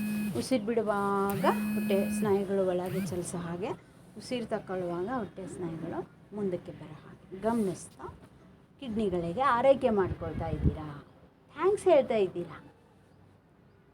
ಅಷ್ಟೊಂದು ಕೆಲಸ ಮಾಡುವಂತಹ ಎಲ್ಲ ಒಳ ಅವಯವಗಳಿಗೆ ನಾವೀಗ ಧನ್ಯವಾದಗಳನ್ನು ತಿಳಿಸುತ್ತಿದ್ದೇವೆ. ಓ, ನನ್ನ ಮಾಲೀಕ ಇವತ್ತು ನನ್ನನ್ನು ಮಾತಾಡಿಸ್ತಾ ಇದ್ದಾನೆ ಅಂದರೆ ಇನ್ನೂ ಒಂದು ಸ್ವಲ್ಪ ವರ್ಷ ಅವನ ಜೊತೆಗೆ ನಾನು ಇರೋಣ, ಚೆನ್ನಾಗಿ ಕೆಲಸ ಮಾಡೋಣ ಅಂತ ಅನ್ಸಲ್ವ? ಕೆಲಸ ಮಾಡೋರಿಗೆ ಮನೆಯಲ್ಲಿ ಸ್ವಲ್ಪ ಶಬಾಷ್ ಕೊಟ್ಟರೆ, ಗಮನಿಸ್ಕೊಂಡ್ರೆ, ಓ ಮಾಲೀಕರು ನನ್ನನ್ನು ಮಾತಾಡಿಸ್ತಿದ್ದಾರೆ, ಅವ್ರಿಗೆ ಇನ್ನೂ ಸ್ವಲ್ಪ ಚೆನ್ನಾಗಿ ಕೆಲಸ ಕೊಡಬೇಕು ಅಂತ ಅನ್ಸುತ್ತಲ್ವ? ಹಾಗೆ ನಮ್ಮ ಒಳ ಅಂಗಗಳನ್ನು ನಾವೀಗ ಮಾತಾಡಿಸ್ತಾ ಇದ್ದೀವಿ.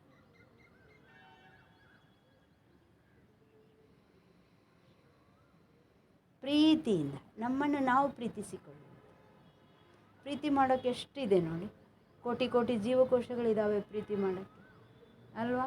ಅಷ್ಟೊಂದು ಸುಮ್ಮನೆ ಇದೆಲ್ಲ ಬಿಟ್ಕೊಂಡು ನಾವು ಅವ್ರು ಪ್ರೀತಿ ಮಾಡಲಿಲ್ಲ, ಇವ್ರು ಪ್ರೀತಿ ಮಾಡಲಿಲ್ಲ, ಅವ್ರು ನಮ್ಮನ್ನು ಗಮನಿಸ್ಕೊಂಡಿಲ್ಲ, ಇವ್ರು ನಮ್ಮನ್ನು, ಎಷ್ಟೊಂದು ಶಕ್ತಿನ ನಾವು ಖರ್ಚು ಮಾಡ್ತಿರ್ತೀವಿ ಅಲ್ವಾ?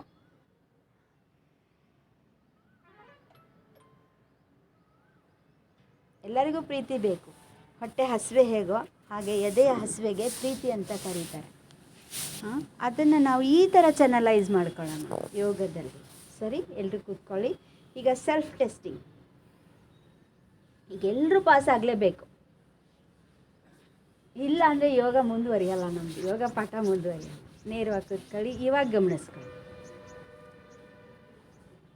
ಈ ಮುದ್ರೆನಲ್ಲಿ ಚಿನ್ ಮುದ್ರೆಯಲ್ಲಿ ಬನ್ನಿ. ಹೆಬ್ಬೆರಳು ಮತ್ತು ತೋರ್ಬೆರಳ ತುದಿಯನ್ನು ಸೇರಿಸಿ ಹೀಗೆ ಹೀಗೆ ಹೀಗೆ ಬೇಡ, ಹೀಗೆ ಅಂದರೆ ಸ್ವಲ್ಪ ಮೊಣಕೈನಲ್ಲಿ ಮಡಚಿ ಕೂತ್ಕೊಂಡ್ರೆ ಆಯಾಸ ಅನಿಸಲ್ಲ. ಹೀಗೆ ನೇರವಾಗಿ ಇಟ್ಕೊಂಡಾಗ ಸ್ವಲ್ಪ ಆಯಾಸ ಅನಿಸುತ್ತೆ. ಆರಾಮಾಗಿ ಕೂತ್ಕೊಳ್ಳಿ. ಇವಾಗ ಗಮನಿಸಿ, ಹೊಟ್ಟೆಯ ಸ್ನಾಯುಗಳ ಚಲನೆಯನ್ನು ಗಮನಿಸಿ. ತಾಯಿ ಹೊಟ್ಟೆನಲ್ಲಿರುವಾಗ ನಾಭಿ ಕೇಂದ್ರದಲ್ಲಿ ನಮಗೆ ಕರುಳು ಬಳ್ಳಿಯಿಂದ ಉಸಿರು ಸಿಕ್ಕಿತ್ತು. ಈಗ ಯೋಗದಲ್ಲಿ ನಾನು ತಾಯಿ ಪ್ರಕೃತಿಯ ಗರ್ಭದೊಳಕ್ಕೆ ಬಂದಿದೆ. ಹೌದು, ನಮ್ಮ ತಾಯಿ ಬೇರೆ ಬೇರೆ ನಮ್ಮ ಮನೆಯಲ್ಲಿದ್ದಾರೆ. ಆದರೆ ಈಗ ತಾಯಿ ಪ್ರಕೃತಿ ಎಲ್ಲರಿಗೂ ಒಬ್ಬಳೇನಾ ಬೇರೆ ಬೇರೆನಾ? ಒಬ್ಬ ತಾಯಿಯ ಗರ್ಭದೊಳಕ್ಕೆ ನಾವೀಗ ಬಂದಿದ್ದೇವೆ. ತಾಯಿ ಪ್ರಕೃತಿಯ ಒಂದು ಕರುಳು ಬಳ್ಳಿಯಿಂದ ಉಸಿರಾಡಿಸುತ್ತಿದ್ದೇವೆ. ಈಗ ಒಂದು ನಾನಾ ಅಥವಾ ನಮ್ಮ ತಾಯಿ ಬೇರೆ ನಿಮ್ಮ ತಾಯಿ ಬೇರೆ ಅನ್ನುವಾಗ ನಾನು ನಾನು ನಾನು ಅಂತ ಭಿನ್ನ ಭಿನ್ನ ಆಗಿ ಅಲ್ವಾ? ಈಗ ತಾಯಿ ಪ್ರಕೃತಿಯ ಗರ್ಭದೊಳಕ್ಕೆ ಬಂದು ಆ ವಿಶ್ವ ಪ್ರಾಣಶಕ್ತಿಯ ಜೊತೆಗೆ ಸಂಬಂಧಿಸಿಕೊಂಡಾಗ ನಾನು ಅನ್ನೋದು ಒಂದಾಗಿದೆಯಾ ಅಥವಾ ಭಿನ್ನ ಭಿನ್ನವಾಗಿದೆ? ಹಾಗೆ ಅನ್ಕೋಬೋದಾ?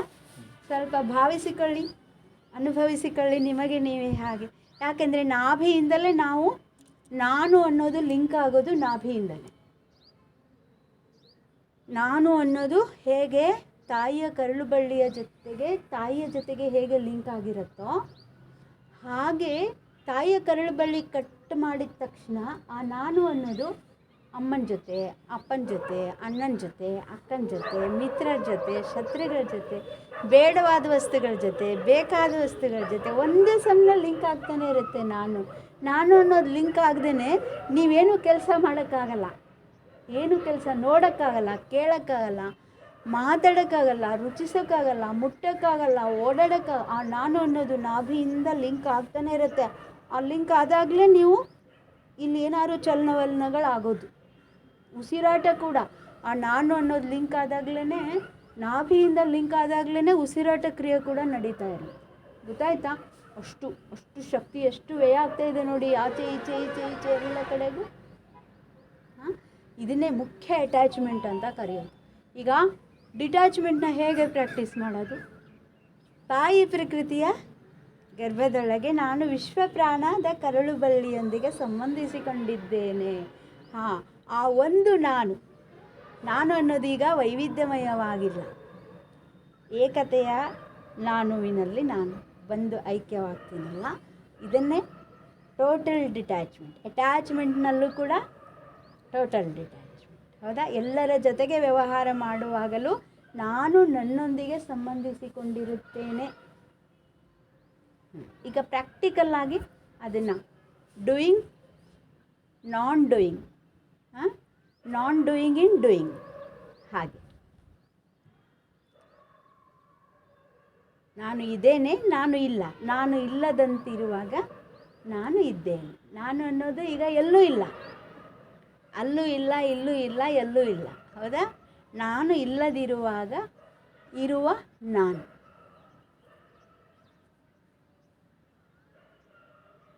ಅದು ಯೋಗಿ, ಅಲ್ಲಿ ಯೋಗ ಸಂಭವಿಸುತ್ತಿದೆ.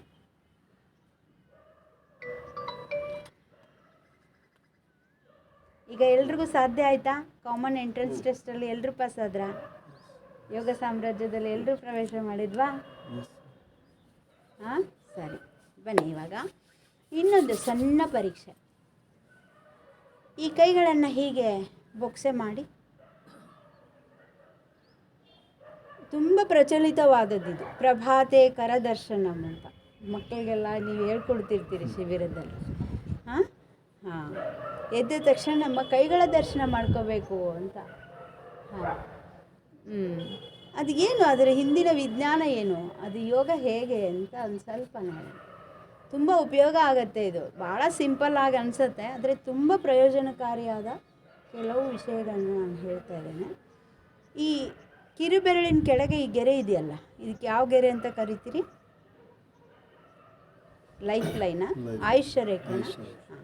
ಆಯುಷ್ಯ ರೇಖೆಯನ್ನು ಹೀಗೆ ಸೇರಿಸಿ, ಎರಡನ್ನೂ ಸರಿಯಾಗಿ ಹೀಗೆ ಸೇರಿಸಿ, ಹೀಗೆ ಸರಿಯಾಗಿ ಸೇರಿಸಿ ಹೀಗೆ ಹಿಡ್ಕೊಂಡಾಗ ನಿಮ್ಮ ಕಿರುಬೆರಳಿನ 2 ರೇಖೆಗಳಿದಾವಲ್ವ, 2 ಖಂಡಗಳಿದಾವಲ್ಲ, ಗಂಟುಗಳು, ಆ ಗೆರೆಗಳು ಒಂದಕ್ಕೊಂದು ಸರಿಯಾಗಿ ಸೇರಿದಾವ ಅಥವಾ ಒಂದು ಕೂದಲೇ ಅಷ್ಟೇನಾದ್ರು ಅಂತರ ಇದೆಯಾ ಅಂತ ನೋಡಿ. ಅಂತರ ಇದೆ ಅನ್ನೋರು ಕೆಲವು ಜನ, ಸರಿಯಾಗಿದೆ ಅನ್ನೋರು ಕೆಲವು ಜನ. ಹಾಗಾದರೆ ಏನು ಹೇಳುತ್ತೆ ಅದು? ತುಂಬ ಮಾತಾಡುತ್ತೆ ಅದು. ಇದು ನಮ್ಮ ನಾಭಿ ಕೇಂದ್ರವನ್ನು ಹೇಳುತ್ತೆ. ನಾಭಿ ಕೇಂದ್ರದಲ್ಲಿ ಏನು ಸೋಲಾರ್ ಫ್ಲೆಕ್ಸಸ್ ಅಂತಿದೆಯಲ್ಲ, ಅದು ಎಲ್ಲಿ ಏನು ಶಿಫ್ಟ್ ಆಗಿದೆಯಾ ಅಂದರೆ, ನಾನು ಅನ್ನೋ ಅಹಮಿಕೆ ತಾನೇ ಈಗೋ ಕ್ಲಾಶ್ ತಾನೇ ಎಲ್ಲಕ್ಕೂ, ಎಲ್ಲ ಸಮಸ್ಯೆಗೂ, ಪೇರೆಂಟಲ್ ಈಗೋ, ಚೈಲ್ಡ್ ಈಗೋ ಅಲ್ವಾ, ಹಸ್ಬೆಂಡ್ ಈಗೋ, ಎಲ್ಲವೂ ಈಗೋನೇ ತಾನೆ, ಎಲ್ಲ ಕ್ಲಾಶ್ಗೂ ಕಾರಣ ಅದೇ ತಾನೆ. ಹಾಗಾದರೆ ಆ ಈಗೋ ಕ್ಲಾಶ್ ಅಥವಾ ಆ ಒಂದು ನಿಂದ ನಾನು ನಿರ್ಮಾಣ ಮಾಡಿಕೊಂಡಿರುವ ನನ್ನದೇ ಆದ ಭಾವನಾ ಪ್ರಪಂಚಕ್ಕೆ ಪೆಟ್ಟು ಬಿದ್ದಾಗ ಇಲ್ಲಿ ವ್ಯತ್ಯಾಸ ಕಾಣಿಸ್ತದೆ. ಭಾವನಾ ಪ್ರಪಂಚಕ್ಕೆ ಪೆಟ್ಟು ಬಿದ್ದು ನಿಮಗೆ ಈ ಸೋಲಾರ್ ಫ್ಲೆಕ್ಸಸ್ನಲ್ಲಿ ಏನಾದ್ರು ಶಿಫ್ಟ್ ಆದಾಗ ಬಟ್ಟಿ ಸರಿಯಿತು ಅಂತ ಹೇಳ್ತಾರೆ ಈ ಸಾಮಾನ್ಯ ಭಾಷೆನ. ಹಾಗೇನಾದರೂ ಆಗಿತ್ತು ಅಂತಂದರೆ ನಿಮಗೆ ಯಾರೇ ಏನೇ ಔಷಧಿ ಕೊಟ್ಟರು ಲಾಗೂ ಆಗಂಗಿಲ್ಲ, ಅದು ನಿಮಗೆ ಒಗ್ಗೋದಿಲ್ಲ. ಔಷಧಿ ನಂಗೆ ಅಲರ್ಜಿ ಆಗುತ್ತೆ, ನಂಗೆ ಒಗ್ಗೋದಿಲ್ಲ, ಸೈಡ್ ಇಫೆಕ್ಟ್ ಆಗುತ್ತೆ, ನಂಗೆ ಗುಣ ಆಗಲ್ಲ ಅಂತ ಮಾತಾಡ್ತೀರಿ ನೋಡ್ರಿ. ಎಷ್ಟು ವೈದ್ಯರ ಹತ್ರ ಕೂಡ ಹೋದರೂ ಕೂಡ ಏನಂತಲೇ ಗೊತ್ತಾಗಲ್ಲ, ಎಷ್ಟು ಔಷಧಿ ತಗೊಂಡ್ರೂ ಕೂಡ ಕೆಲಸ ಆಗಲ್ಲ. ಆಮೇಲೆ ಮನಸ್ಸಲ್ಲಿ ಕಿರಿಕಿರಿ ಇರುತ್ತೆ, ಸಮಾಧಾನ ಇರಲ್ಲ. ನಾನು ಎಷ್ಟು ನಿಯಮ ಪಾಲಿಸ್ತೀನಿ, ಎಷ್ಟು ಚೆನ್ನಾಗಿ ಯೋಗ ಮಾಡ್ತೀನಿ, ನಾನು ಯಾವತ್ತೂ ಯಾರಿಗೂ ಕೆಟ್ಟು ಮಾಡಲ್ಲ, ಆದರೆ ನನಗ್ಯಾಕೆ ಮನಸ್ಸಿಗೆ ನೆಮ್ಮದಿ ಇಲ್ಲ, ನನಗ್ಯಾಕೆ ಕರಳಲ್ಲಿ ಉಂಡದ್ದು ಜೀರ್ಣ ಆಗಲ್ಲ, ನನಗ್ಯಾಕೆ ಪಿತ್ತ, ನನಗ್ಯಾಕೆ ಗ್ಯಾಸ್ಟ್ರಿಕ್ಕು, ನನಗ್ಯಾಕೆ ಭೇದಿ ಆಗುತ್ತೆ, ವಾಂತಿ ಆಗುತ್ತೆ, ಸೊಂಟ ನೋವು ಬರುತ್ತೆ, ತಿಳಿಯೋದೇ ಇಲ್ವಲ್ಲ ಅಂತ ಅನ್ಸತ್ತಲ್ವ? ಆವಾಗೆಲ್ಲ ಹೀಗೆ ನೋಡ್ಕೋಬೇಕು. ಇಲ್ಲೇ ಇದೆ ನಿಮ್ಮ ಅಂಗೈನಲ್ಲಿ ಆರೋಗ್ಯ ಅಂದರೆ ಇದೇನೆ. ಇಷ್ಟು ನೋಡ್ಕೋಬೇಕು. ನೋಡ್ಕೊಂಡು ಇದನ್ನು ಹೇಗೆ ಸರಿ ಮಾಡ್ಕೊಳ್ಳೋದು ಅಂತ ಹೇಳ್ಕೊಡ್ತೀನಿ. ನಾನಾ ಉಪಾಯಗಳಿದೆ, ಆದರೆ ಬಹಳ ಸಿಂಪಲ್ ಆಗಿರೋದು, ನಿಮಗೆ ನೀವೇ ಮಾಡಿಕೊಳ್ಳಬಹುದಾದದ್ದು. ಇಲ್ಲಿ ಈ ಕೈ ಹಿಡ್ಕೊಳ್ಳಿ, ಈ ಬಲಗೈಯನ್ನು ಮುಂದಕ್ಕೆ ಚಾಚಿ ಹೆಬ್ಬೆರಳನ್ನು ಮೇಲಕ್ಕೆ ಹೀಗೆ ನೇರವಾಗಿರಿಸಿ, ಎಡಗೈಯನ್ನು ಈ ಬಗ್ಲಲ್ಲಿ ಹೀಗೆ ಹಿಡ್ಕೊಂಡು ಉಸಿರು ಬಿಡ್ತಾ ಕೈನ ಮಡಿಸಿ ಹೆಬ್ಬೆರಳನ್ನು ಭುಜಕ್ಕೆ ತಾಕಿಸಿ ಉಸಿರು ತಕ್ಕೋತ ಹೀಗೆ ಜೋರಾಗಿ ಜಾಡಿಸೋ ಥರ, ಕೈ ಜಾಡಿಸೋ ಥರ ಹೀಗೆ ಒಂದು 10 ಸಲ ಮಾಡಿ.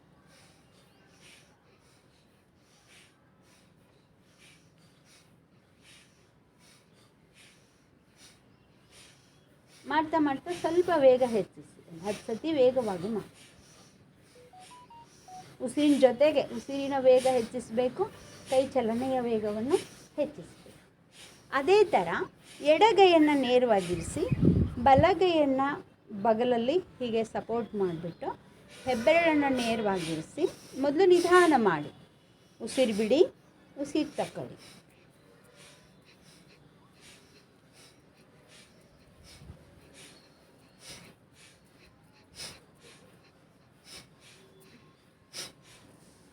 ಇವಾಗ ನೋಡ್ಕೊಳ್ಳಿ ಏನು ಒಂದು ಪವಾಡ ಆಗಿರುತ್ತೆ ಅಂತ ಗೊತ್ತಾಗುತ್ತೆ. 2 ಆಯುಷ್ಯ ರೇಖೆಗಳನ್ನ ಹೀಗೆ ಸೇರಿಸಿ, ಕಿರಿಬೆರಳುಗಳ ರೇಖೆಗಳನ್ನ ಹೀಗೆ ಸೇರಿಸಿ. ವ್ಯತ್ಯಾಸ ಆಯಿತಾ ಸರ್? ಏನಾದ್ರು ವ್ಯತ್ಯಾಸ ಆಯಿತಾ? ಸರಿ ಇದೆ ಇವಾಗ. ಅದೇ ಅದು ಹಾಗೆ ಇದ್ದದ್ದು ಹೀಗೆ ವ್ಯತ್ಯಾಸ ಆಯ್ತಲ್ಲ, ಹಾಗೆ ಸರಿ ಇರಲಿಲ್ಲ, ಈಗ ಸರಿ ಆಯಿತು. ಸರಿನಾ? ನೋಡಿ ಎಷ್ಟು ಅದ್ಭುತ ಇದೆ ನೋಡಿ ಶರೀರ. ಮಾತು ಕೇಳಿಸ್ಕೊಳ್ಳುತ್ತೆ ಅಂದಂಗೆ ಆಯಿತಾ? ಮತ್ತು ಮನಸ್ಸಿನಲ್ಲಿ ಸಮಾಧಾನ ಕೂಡ ಬರುತ್ತೆ. ದೇಹದಲ್ಲಿ, ಮನಸ್ಸಿನಲ್ಲಿ, ಪ್ರಾಣ ವ್ಯವಸ್ಥೆಯಲ್ಲಿ, ನರ ವ್ಯವಸ್ಥೆಯಲ್ಲಿ ಎಲ್ಲ ಕೂಡ ಕೆಲಸ.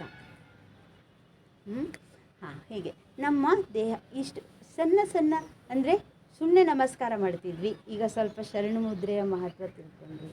ಆಮೇಲೆ ಸುಮ್ಮನೆ ಕೈ ನೋಡ್ಕೋತಿದ್ವಿ ಅಲ್ವಾ? ಎಲ್ಲೋ ಲಕ್ಷ್ಮಿ ಇದ್ದಾಳೆ, ಎಲ್ಲೋ ಸರಸ್ವತಿ, ಎಲ್ಲೋ ಇವಾಗ ನನ್ನೊಳಗಿರುವ ಲಕ್ಷ್ಮಿ, ನನ್ನೊಳಗಿರುವ ಸರಸ್ವತಿ, ನನ್ನೊಳಗಿರುವ ಗೌರಿಯನ್ನು ನೋಡಿಕೊಳ್ಳುವುದು, ಅದೇ ಯೋಗ. ಹೊರಗಡೆ ವಿಯೋಗ ಅಲ್ವಾ?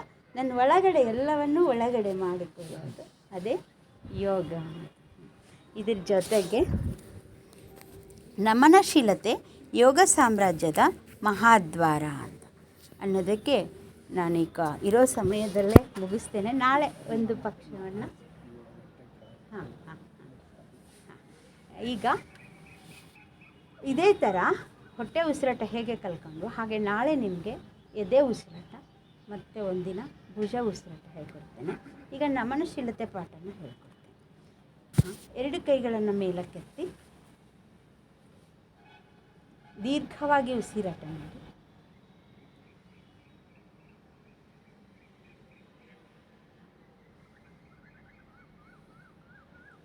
ಉಸಿರನ್ನು ಹೊರಗೆ ಹಾಕ್ತಾ ಹಣೆಯನ್ನು ನೆಲಕ್ಕೆ ತಾಗಿಸಿ. ಕೆಲವು ಕ್ಷಣ ಉಸಿರೇ ಇಲ್ದಂಗೆ ಇರಕ್ಕೆ ಸಾಧ್ಯವ ನೋಡಿ.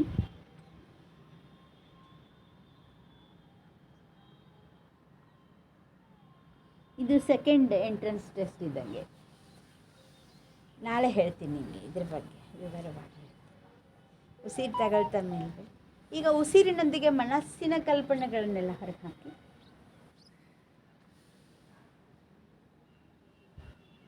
ಉಸಿರು ಇಲ್ಲದ, ಮನಸ್ಸಿನಲ್ಲಿ ಯಾವ ಆಲೋಚನೆಗಳು ಇಲ್ಲದ ಶೂನ್ಯವನ್ನು ಅನುಭವಿಸೋಕ್ಕೆ ಪ್ರಯತ್ನ ಮಾಡಿ.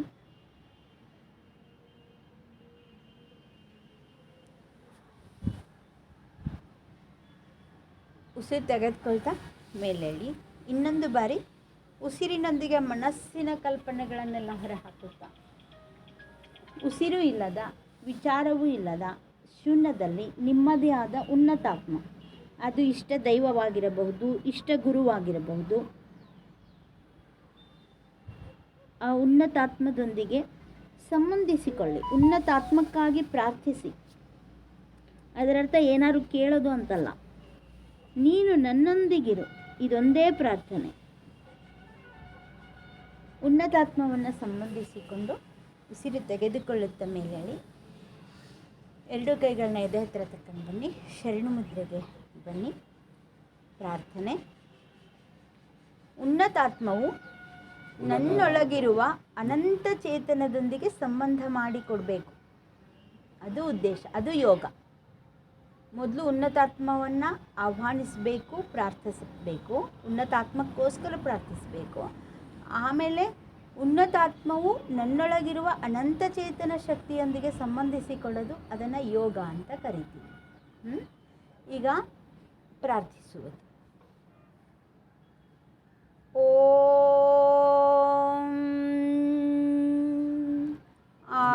ಆರೋಗ್ಯಂ ಹೇಳಿ.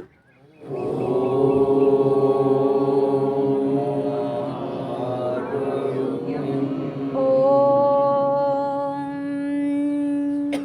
ಆನಂದಂ.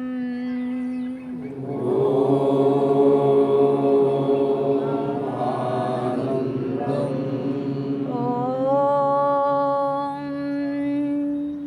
ಪರಿಪೂರ್ಣಂ.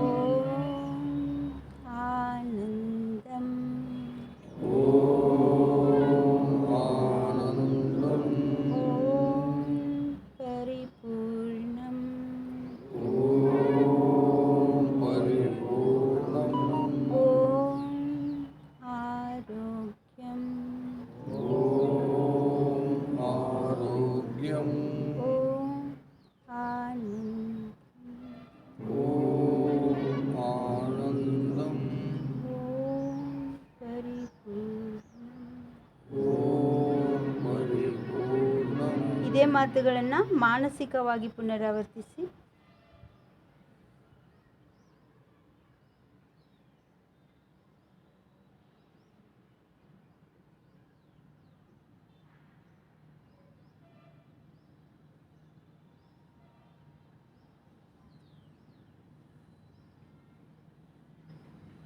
ಇಲ್ಲಿಯವರೆಗೂ ಹೇಳಿ.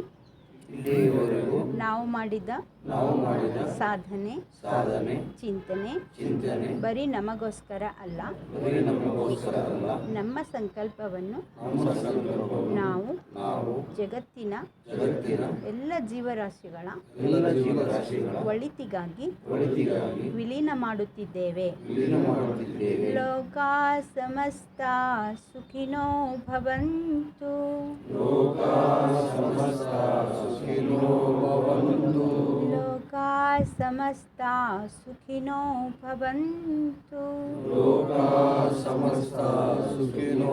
ಭವಂತು. ಲೋಕಾ ಸಮಸ್ತ ಸುಖಿನೋ ಭವಂತು. ಲೋಕಾ ಸಮಸ್ತ ಸುಖಿನೋ ಭವಂತು. ತಂದೆ ನೀನು, ತಾಯಿ ನೀನು, ಬಂಧು ನೀನು, ಬಳಗ ನೀನು, ಎನಗೆ ನೀನಲ್ಲದೆ ಮತ್ತಾರು ಇಲ್ಲವಯ್ಯ. ಕೂಡಲ ಸಂಗಮ ದೇವ, ಹಾಲಲ್ಲದ್ದು ನೀರಲ್ಲದ್ದು ನಿಮ್ಮ ಧರ್ಮ. ಕೈಗಳನ್ನು ಬಿಡಿಸಿ ಅರೆತೆರೆದ ಕಣ್ಣುಗಳಿಂದ ಕೈಗಳತ್ತ ನೋಡ್ತಾ, ಎನ್ನ ವಾಮಕ್ಷೇಮ ನಿಮ್ಮದಯ್ಯ, ಎನ್ನ ಹಾನಿ ವೃದ್ಧಿ ನಿಮ್ಮದಯ್ಯ, ಎನ್ನ ಮಾನ ಅಪಮಾನ ನಿಮ್ಮದಯ್ಯ. ಬಳ್ಳಿಗೆ ಕಾಯಿ ದಿಮ್ಮಿತ್ತೆ ಕೂಡಲ ಸಂಗಮ ದೇವ. ಇವನಾರವ ಇವನಾರವ ಇವನಾರವನೆಂದೆನಿಸದಿರಯ್ಯ. ಇವ ನಮ್ಮವ ಇವ ನಮ್ಮವ ಇವ ನಮ್ಮವನೆಂದೆನಿಸಯ್ಯ. ಕೂಡಲ ಸಂಗಮ ದೇವಯ್ಯ, ನಿಮ್ಮ ಮನೆಯ ಮಗನೆಂದೆನಿಸಯ್ಯ. ಶರಣು ಶರಣ. ಕೈ ಉಜ್ಜಿ, ಕೈ ಬಿಸಿಯನ್ನು ಕಣ್ಣಿಗೆ ತಾಕಿಸ್ಕೊಳ್ಳಿ, ಮುಖೊಡ್ನೆಲ್ಲ ನೇವರಿಸ್ಕೊಳ್ಳಿ, ಮೈ ಮೇಲೆಲ್ಲ ನೇವರಿಸ್ಕೊಳ್ಳಿ. ಇದನ್ನು ಸ್ವಯಂ ಕೃಪೆ ಅಂತ ಕರೀತಾರೆ. ಯಾರಿಗೆ ಸ್ವಯಂ ಕೃಪೆ ಸಿಕ್ಕುತ್ತದೆಯೋ ಅವರಿಗೆ ಗುರುಕೃಪೆ, ದೈವ ಕೃಪೆ, ಶಾಸ್ತ್ರ ಕೃಪೆ ಹಾಗೂ ಸಕಲ ಜೀವರಾಶಿಗಳ ಪ್ರೀತಿಯು ಸಿಕ್ಕುತ್ತದೆ. ಶರಣ. 4 ದಿನಗಳ ಅದ್ಭುತವಾದಂಥ ಜ್ಞಾನ ಸಾಗರವೇ ನನಗೆ ಸಿಕ್ಕಿತ್ತು. ನನಗೇನು ಗೊತ್ತಿರುವಂತೆ ನಾನೇನೋ ಈ ಕಲ್ಪನೆ ಕಟ್ಟಿದ್ದಂತೂ ಈಗ ಸಾರ್ಥಕ ಆಗ್ತಾಯಿದೆ. ನಿನ್ನೆ ನಾನು ಮತ್ತು ನಮ್ಮ ಮಹೇಶ್ವರ್ ಮಾತಾಡಿದ್ದೀವಿ. ಸಾಯಂಕಾಲ ಅವ್ರು ಬರಬೇಕಾದಾಗ ಇದೇ ಜಾಗದಲ್ಲಿ ಒಬ್ಬರು ಮೇಡಮ್ ಅವ್ರು ಬಂದರು. ಇದರಂಗೆ ಇನ್ನೂ ಕಟ್ಟಡ ಆಗಿದ್ದಿಲ್ಲ, ಇದೇ ನೆಲಮಾಳಿಗೆ ಇತ್ತು. ನಾವೆಲ್ಲವನ್ನು ಗುಡಿಯನ್ನು ಬಿಟ್ಟಿದ್ದೀವಿ. ಮುಂದಿನ ಯೋಗ ನಡೆಯಲ್ಲ ಶಾಪುರಕ್ಕಂತ ಒಬ್ಬರು ಅವನು ಮಾಡಲ್ಲ ಅಂತ ಒಂದು ಸಂದೇಶ ನನ್ನ ಕಿವಿ ಮುಟ್ಟಿದ್ದ. ಏನೋ ಮಾಡಲೇಬೇಕು ನಿದ್ದಂತಕ್ಕಾದ್ರೆ ಗೊತ್ತಿಲ್ಲದ ಆ ಅಮ್ಮ ಬಂದು ಇಲ್ಲಿ ಶರಣರ ಸಂತರ ಈ ಕಟ್ಟಡದಲ್ಲಿ ಅದು ನೆರವೇರುತ್ತದೆ ಅನ್ನುವಂಥ ಮಾತು ಇವತ್ತು ನಮಗೆ ಸತ್ಯ ಆಗ್ತಾಯಿದೆ. ಎಲ್ಲೋ ಇರುವಂಥ ಅವರ ಸಂಬಂಧ ನನ್ನ ಸಂಬಂಧ ಗೊತ್ತಿಲ್ಲದೆ ಇದ್ದಾಗ ಒಬ್ಬ ಗುರು ಇಬ್ಬರಿಗೂ ಶಿಷ್ಯನಾಗಿ ಒಂದೇ ಕಡೆ ಸೇರಿಸುವಂಥ ಭಾಗ್ಯ ನಮ್ಮದೇ ಅಂಥದ್ದು. ಮೇಡಮ್ ಅವರು ಇವತ್ತೇ ನಮ್ಮ ಸಂಬಂಧದಲ್ಲಿ ಇಲ್ಲ, ನಾನು ಅವರಿಗೆ ನೋಡಿಲ್ಲ, ನಾನು ಅವರು ನಮ್ಮನ್ನು ನೋಡಿಲ್ಲ. ಆಂತರಿಕ ಶಕ್ತಿಯಲ್ಲಿ ಅದು ದೃಷ್ಟಿ, ಗಮನ, ಚಿಂತನ ಎಲ್ಲೋ ನಡೆದಿರ್ತದೆ ನೋಡಿ. 3 ಸಮ್ಮಿಲನವನ್ನು ಹೇಳುವಂಥ ಶಕ್ತಿಯನ್ನು ನಿನ್ನೆ ತಾನೇ ನನ್ನ ಮಕ್ಕಳಿಗೆ ಕೊಡುವಾಗ ಸಂದರ್ಭಗಳಿದೆ. ದೃಷ್ಟಿಗಾಗಿ ಮುಂಜಾನೆ ನಡೆಯುವಂಥ ನಮ್ಮ ಯೋಗ ಬಂಧುಗಳಿಗೆ ಜ್ಞಾನ ಕೊಡ್ತಿದ್ದಾರೆ. ಮುಂದಿನ ಗಮನಕ್ಕೆ ಆಗಬೇಕಂತ ಮಧ್ಯದಲ್ಲಿರುವಂಥ ಮಕ್ಕಳಿಗೆ ಆ ಗಮನದ ಕೆಲಸವನ್ನು ಮಾಡ್ತಿದ್ದಾರೆ. ನಮ್ಮ ಸಾಯಂಕಾಲ ಮಹಿಳೆಯರು ಇವತ್ತು ಬೇಸಿಗೆ ದಿನದಲ್ಲಿ ಬಂದವರಿಗೆ ಅವರಿಗೆ ಸಾಮಾನ್ಯವಾಗಿರೋ ಚಿಂತನೆ ಕೊಡುವಂಥ ಕೆಲಸ ಮಾಡ್ತಾರೆ. 3 ಕೆಲಸಗಳು ಇವತ್ತು ನಮ್ಮ ಗಮನಕ್ಕೆ ಹೇಗೆ ಬರ್ತಿದೆ ನೋಡಿ. ಅಂಥ ಮಹಾಶಕ್ತಿಯನ್ನು ಒಳಗೊಂಡು ಇವತ್ತು ಇವರಿಂದ ನಾನು ಬೇರೆಯೇ ಅಲ್ಲಂತ ನಿರ್ಧಾರ ನಿನ್ನೆನೇ ಮಾಡ್ಕೊಂಡಿದ್ದೀನಿ. ನಮ್ಮ ಜೀವನದ ಯೋಗ ಶಾಲೆಯ ಇನ್ನೊಬ್ಬ ವ್ಯಕ್ತಿಗಳಾಗಿರುವಂಥ ಆಧ್ಯಾತ್ಮಿಕ ಜೀವಿಗಳ ಅವರು ನಿಮ್ಮ ಹಾಗೆ ನನ್ನ ಹಾಗೆ ಅದಿಯುವ ಸದಸ್ಯತ್ವದಲ್ಲಿ ಈ ದಾರಿಗೆ ಹೊಂಟ್ರೆ ಇಲ್ಲಿಗೆ ಬರಬೇಕು ಅನ್ನುವಂಥ ಮನಸ್ಸುಗಳನ್ನು ಅವರಿಗೆ ನಾನು ನಾರಾಯಣ ಸ್ವಾಮೀಜಿಯಲ್ಲಿ ಹೋದಾಗ ಗೊತ್ತಿರಬೇಕು ನಿಮಗೆ, ಹೋದಾಗ ಅಲ್ಲಿ ಭಾವಚಿತ್ರಗಳ ಸಮ್ಮಿಲನ ಆ ಯೋಗದಲ್ಲಿ ಆಯಿತು. ಇನ್ನೂ ಮೇಡಮ್ ಅವ್ರು ಹೋಗಿಲ್ಲ, ಅದ್ರ ಜೊತೆ ಮಾತಾಡ್ತಿದ್ವಿ. ಹಾಗಾಗಿ ನಾವು ಮಾತಾಡ್ತಾ ಇದೆ. ಆ ಸಹಜವಾಗಿ ರಾಘವ್ರು ಬಂದಿಲ್ಲ. ಇಲ್ಲಿ ನಮ್ಮ ಸ್ವಾಮೀಜಿಯವರೇ ಸ್ವಾಮೀಜಿಯವರ ಆತ್ಮದ ಸಿದ್ಧಾಂತ ಯೋಗಾಲಯದಲ್ಲಿ ನಡೀತಾ ಇದೆ ಅನ್ನೋದಕ್ಕೆ ನನಗೆ ಮುನ್ನುಡಿ ಬರೆದಂಥ ಯೋಗಿಗಳಿದ್ದಾರೆ ಅಂತ ಹೇಳ್ತಾರೆ. ನಿನ್ನೆ ಮೇಡಮ್ ಅವ್ರಿಗೆ ಮೇಡಮ್ ಅವರೇ ಈ ಒಂದು ಉದ್ಘಾಟನೆಗಾಗಿ ಅದೇ ಸ್ವಾಮೀಜಿಯವರು ನಮ್ಮ ಯೋಗಾಲಯದಲ್ಲಿ ಉದ್ಘಾಟಿಸಿ ಹೋಗಿದ್ದಾರೆ. ಅಂಥ ಸಂಬಂಧಗಳನ್ನು ನೋಡಿಕೊಳ್ಳಿ. ಈ ನಿರಂತರವಾಗಿರುವಂಥ ಈ ಜ್ಞಾನ ಸಂಬಂಧವನ್ನು 2ನೇ ದಿನಕ್ಕೆ ಮುಗ್ತಾ ಇದೆ. ಅದಕ್ಕೆ ತಾವುಗಳು ಇದು ಚಿಂತನ ಮಂಥನನೇ, ನಮಗೆ ಸಿಗಬೇಕಾದ್ರೆ ಕಷ್ಟ ಇಲ್ಲ. ಇಂಥ ಮಹಾ ವ್ಯಕ್ತಿಗಳು ತರಿಸ್ಬೇಕಾದ್ರೆ ಎರಡರ ಸಂತರು ಫೋನ್ ಮಾಡಿಕೊಂಡು ಅವರಿಗೆ ದುಡ್ಡನ್ನು ಕೊಟ್ಟು ಎಲ್ಲೆಲ್ಲ ತರಿಸಿ ಅವರ ರಕ್ಷಣೆ ಮಾಡಬೇಕಾದ್ರೆ ಭಾಳ ಕಷ್ಟ ಇರ್ತದೆ. ನಾನು ಅದೇ ನಿನ್ನೆ ಹೇಳಿದೆ, ನಾವು ಸಂಸಾರ ಜೊತೆಲಿ ಭಾಳ ಚೆನ್ನಾಗಿ ಸೇರಿಸ್ಬೋದು, ಸನ್ಯಾಸಿಗಳ ಜೊತೆ ಸೇರಿಸ್ಬೇಕಾದ್ರೆ ನಿನ್ನೆ ಅನುಭವ ಆಗಿದೆ ನನಗೆ, ಅದು ನಿಮಗೆ ಗೊತ್ತಾಗಲ್ಲ. ಯಾಕಂದರೆ ನಿಸರ್ಗವನ್ನೇ ತಮ್ಮನ್ನೇ ಸೃಷ್ಟಿಸ್ಕೊತಾರೆ. ಇಂಥ 45-46 ಡಿಗ್ರಿಯಲ್ಲಿ ನನಗೆ ಫ್ಯಾನ್ ಹಾಕ್ಬೇಡ್ರಿ ಸರ್, ಯಾಕಂದರೆ ಅದ್ಭುತವಾದ ಸೈಕಾಲಜಿ ಇದೆ. ನಾವು ಒಪ್ಪಿಸ್ತಕ್ಕ ಫ್ಯಾನ್ ಹಾಕ್ಬೇಡ್ರಿ, ಫ್ಯಾನ್ ಹಾಕ್ಲಾರ್ದಿರ್ಬೇಕು. ನನಗೊಳಗೆ ಸಂಕಟ, ಸಂಕಟ. ಇಡೀ ನಿತ್ಯವನ್ನು ನಾನು ಫ್ಯಾನ್ ಹಾಕ್ಕೊಂಡು ಬಿಸಿಲನ್ನು ತಾಳಲಾರದೆ ಪುಸ್ತಕ ಕಟ್ಕೊಂಡು ನನಗೆ ಎಲ್ಲ ವಿಚಾರ ನೋಡ್ಕೊಂಡು ಮೊಬೈಲ್ ನೋಡಿಕೊಂಡು ಸಾಹಿತ್ಯನ ಬರ್ಕೊಂಡು ಕುಂತವ ನಾನು. ನನ್ನ ಸಮಯವನ್ನು ನಾನು ಏನು ಮಾಡ್ಬೇಕೀಗ? ಅವ್ರಿಗೆ ಆಗ್ಬೇಕೀಗ. ನನಗೇನು ಬೇಕಾ? ನನ್ನ ಸಂಸಾರ ಇಲ್ಲಿ ಇವಾಗಲ್ಲಾಗಿಲ್ಲ. ನಾನು ಒಂದು ರೀತಿಯಿಂದ ಸನ್ಯಾಸಿ, ಡಿಟ್ಯಾಚ್ಮೆಂಟ್ ಸನ್ಯಾಸಿ. ಮನೆಗೆ ಹೋದ್ರೆ ಸಂಸಾರ, ಇಲ್ಲಿ ಹೋದ್ರೆ ನನಗೇನಿಲ್ಲ. ಯಾಕೆ ಸಾಧನೆ ಆಗಬಾರ್ದು ಅಂತ ತಿಳ್ಕೊಂಡು ಸ್ವಲ್ಪ ತಾಳಿದೆ ಆಗಾಗ ಒಂದೊಂದು ಆಗ್ತಾ ಇದೆ. ನಾವು ಸರ್ ಬೇಡ ಅಂತ ತಿಳ್ಕೊಂಡು ಮಧ್ಯಾಹ್ನ ಅವರ ಉಪಹಾರ ವ್ಯವಸ್ಥೆಗೆ ಬಂದಾಗ ಇಡೀ ಸಾಮಗ್ರಿಗಳ ಹೊತ್ತು ತಂದಿದ್ದಾರೆ. ತಮ್ಮ ಆಹಾರ ಪದಾರ್ಥಗಳಿಗೆ ನಮ್ಮಲ್ಲಿ ಏನು ಬೇಸರ ಪಡ್ಕೋದಂಗೆ ನಾನು ಯಾಕೆ ಇಷ್ಟ ಇರಬೇಕಾಗಿ ಸರ್, ನಿಮ್ಮಲ್ಲಿ ಸ್ವಲ್ಪ ಇದಾವಲ್ಲಂದ್ರು. ಇಲ್ಲ ಮೇಡಮ್, ಅವರ ಸಂಪೂರ್ಣವಾದಂಥ ಆಹಾರ ಸಾಮಗ್ರಿಗಳಿಗೆ ಯಾರ ತರಬೇಕಾದ್ರೆ ಮಡಿಮೈಲಿಗೆಗಳ ಸಾಮರ್ಥ್ಯಕ್ಕೆ ಸ್ನಾನ ಮಾಡಬೇಕು, ಅವರು ಮಾಡಬೇಕು, ಇವರು ಮುಟ್ಟಬೇಕು. ಹಿಡಿತ ನಿಸರ್ಗ ಅವರನ್ನು ಸಂಪೂರ್ಣವಾಗಿರುವಂಥ ಆಹಾರ ಪದಾರ್ಥಗಳು ಬೇಕು ಸರ್. ತರಕಾರಿ ತರ್ಸ್ಕೊಂಡ್ಬಿಡ್ರಿ ಅಂತ ತಿಳ್ಕೊಂಡು ತರಕಾರಿ ತರಿಸ್ಕೊಂಡ್ವಿ. ಸಾಮಾನು ಬಂತು.